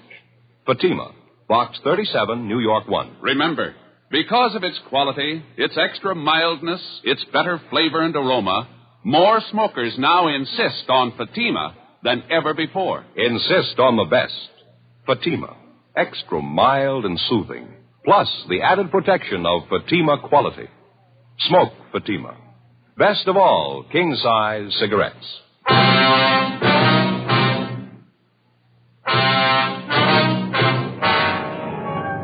Thursday, May 10th, 4:30 p.m. We contacted the fire department's arson squad to find out if the fire at Daniel's apartment house on South Union Avenue 2 months before was under investigation. After checking back, they told us investigators from the arson squad had found a large amount of kerosene to be present in some of the burned timbers found in the debris after the fire was put out. They said that Mr. Daniels had admitted after the fire that the apartment building had been recently redecorated and that kerosene, paint, and other inflammables had been stored in the attic of the building. Ed and I contacted the insurance adjuster handling the case, a Snyder Peebles, and he told us there wasn't any doubt in his mind that the fire at Daniel's apartment house 2 months before was of incendiary origin. But he said so far the investigators were unable to prove it. The one thing that seemed to puzzle him was if Daniels planned on burning down the building, why did he go to the trouble and expense of redecorating first? Well, as soon as it was dark, Ed and I drove out, relieved the men on stakeout at the apartment house on West Pico, where the handyman, Oliver Randall, had his room. They reported no unusual activity during the day. 7:32 p.m., Randall came out of the apartment house, got in a car, and drove off. We followed him. If we got this Randall made right, it shouldn't be too long before we find out. Daniels is using them to work something out. Pretty sure we can count on that. Yeah, maybe. I'll watch it, Ed. He's turning down Union. Yeah. He's pulling up ahead. Don't crowd him. There's a good spot here. Shouldn't be able to see us. All right, pull up in here. All right. That's fine. He's getting out of the car. He's going over to the house. Down the driveway. Going around back. He's out of sight now. All right, let's go. Still no lights in the place. Oh, yeah, there they go, in the basement. All right, easy. Let's take it easy. All right. Yeah, I think I can see the back door from here. All right, come on, easy now. What is it? All right, easy with this door, Ed. Don't let it bang. Uh-huh. Where now? Sounds like somebody upstairs, doesn't it? Mm-hmm. All right, come on, watch your step.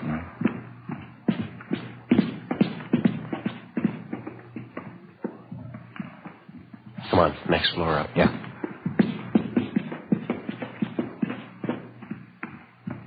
Yeah, it's up in the attic. Come on. Mm-hmm.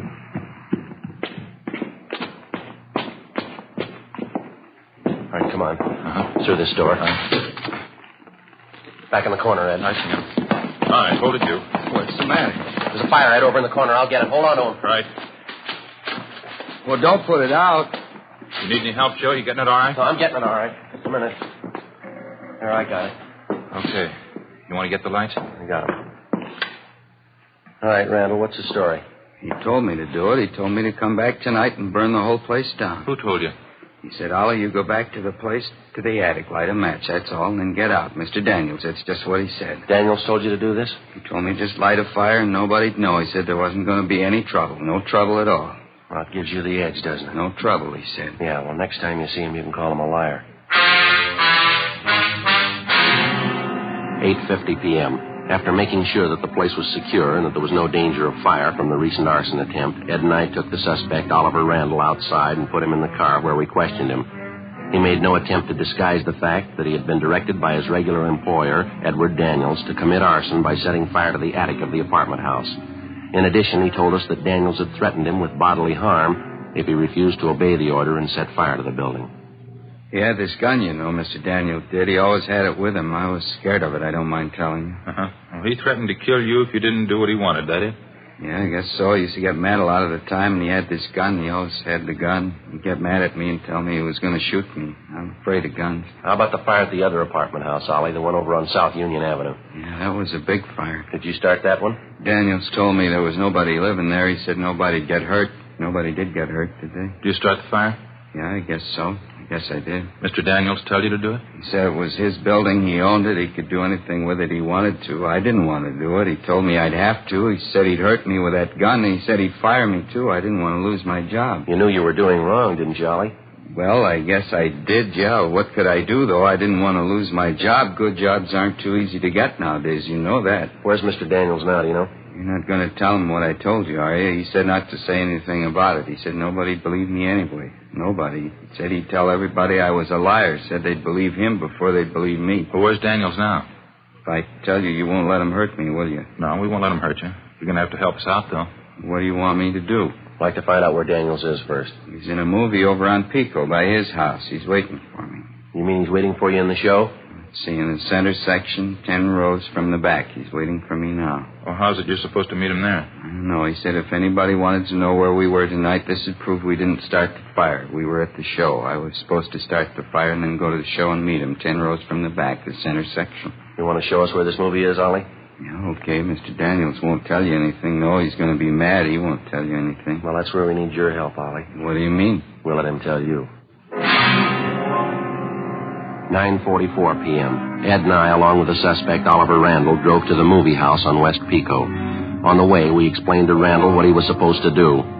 9:55 p.m. We parked our car half a block from the movie house, bought 3 tickets, and went inside. The feature picture was still on. There wasn't much of a crowd. We sent Randall down the aisle ahead of us and watched him move into the 10th row and sit down next to somebody. Ed and I followed him down and found seats in the row directly behind him. We recognized the man sitting next to Randall as Edward Daniels. Hello, Mr. Daniels. I did it just the way you told me up in the attic. It was okay. Nobody saw you? You didn't have any trouble at all? No, it was okay. I don't feel so good about it, though. What do you mean? What are you talking about? I don't know. Maybe somebody might find out. Don't you think we'd get in trouble if they found out? You just keep your mouth shut. I'll attend to that. Nobody's going to find out. All right, Daniels, you mind coming outside? We'd like to talk to you. What? What are you doing here? Come on, we'll talk outside. What's this all about? We'll let you tell us. All right, what do you want? You arresting me? That's right, mister. Why? What's it supposed to be this time? Think you know, arson, conspiracy. Caught Randall here, caught him right in the act. He told us the whole story. What? Ollie? What story? What is this? I told you I didn't want to do it, Mr. Daniels. I told you we'd get in trouble. Fool, stupid fool. Should have known better. Yeah, you should have. Just 2 questions for you, Daniels. Why'd you burn down your own property? Why'd you redecorate the buildings first? I never forgot it. Told him when it happened. I wouldn't forget it as long as I lived. What do you mean, forget what? 24 years ago, I was just starting out. A small store back in Ohio burned down.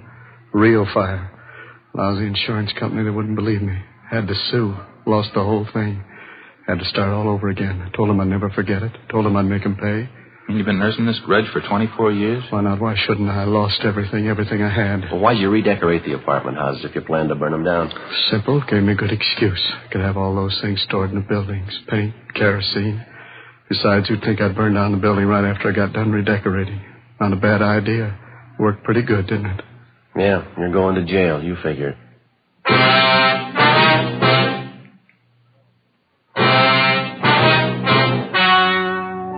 The story you have just heard was true.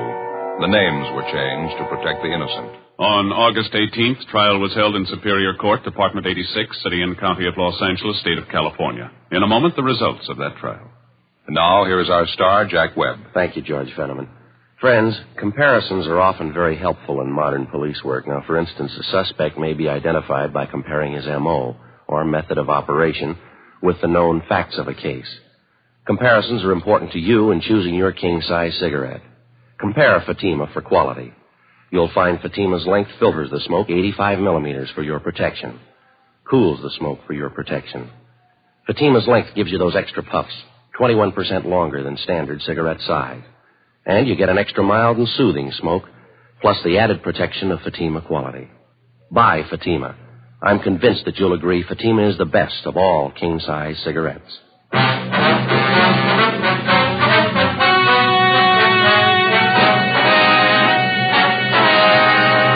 Edward John Daniels was tried and convicted of 2 counts of conspiracy and 1 count of arson and received the sentence as prescribed by law. Conspiracy is punishable by imprisonment in the state penitentiary for not more than 2 years. Arson is punishable by a prison term of not less than 1 or more than 5 years. Daniel's accomplice, Oliver Randall, was examined by 3 psychiatrists appointed by the court and was found to be mentally incompetent. He was placed in a state hospital for the mentally deficient. The charge of assault with a deadly weapon against Edward Daniels was dismissed.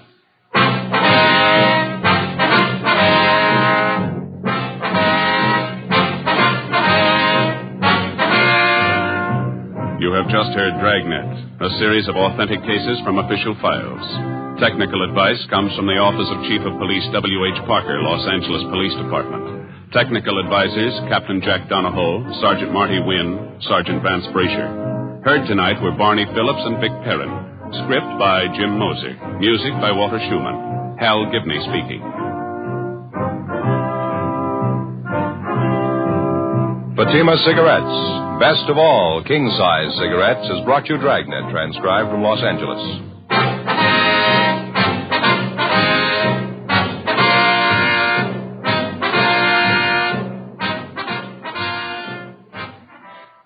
Now, it's Counter Spy on NBC.